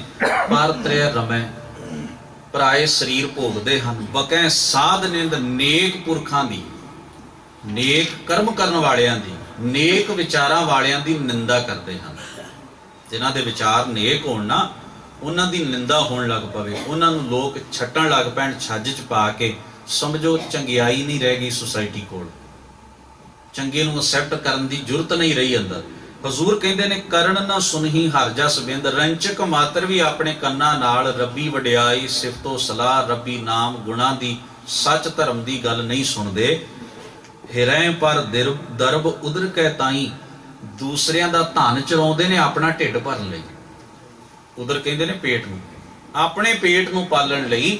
ਜਦੋਂ ਪਰਾਇਆ ਹੱਕ ਖਾਣ ਲੱਗ ਪਵੇ ਕੋਈ, ਜਦੋਂ ਚੋਰੀਆਂ ਠੱਗੀਆਂ ਡਕੈਤੀਆਂ ਔਰ ਬੇਈਮਾਨੀਆਂ ਜ਼ਾਲ ਸਾਜੀਆਂ ਤੇ ਉਤਰ ਆਵੇ ਕੋਈ, ਪਾਤਸ਼ਾਹ ਕਹਿੰਦੇ ਨੇ ਅਗਨ ਨਾ ਨਿਵਰੈ ਤ੍ਰਿਸ਼ਨਾ ਨਾ ਬੁਝਾਈ।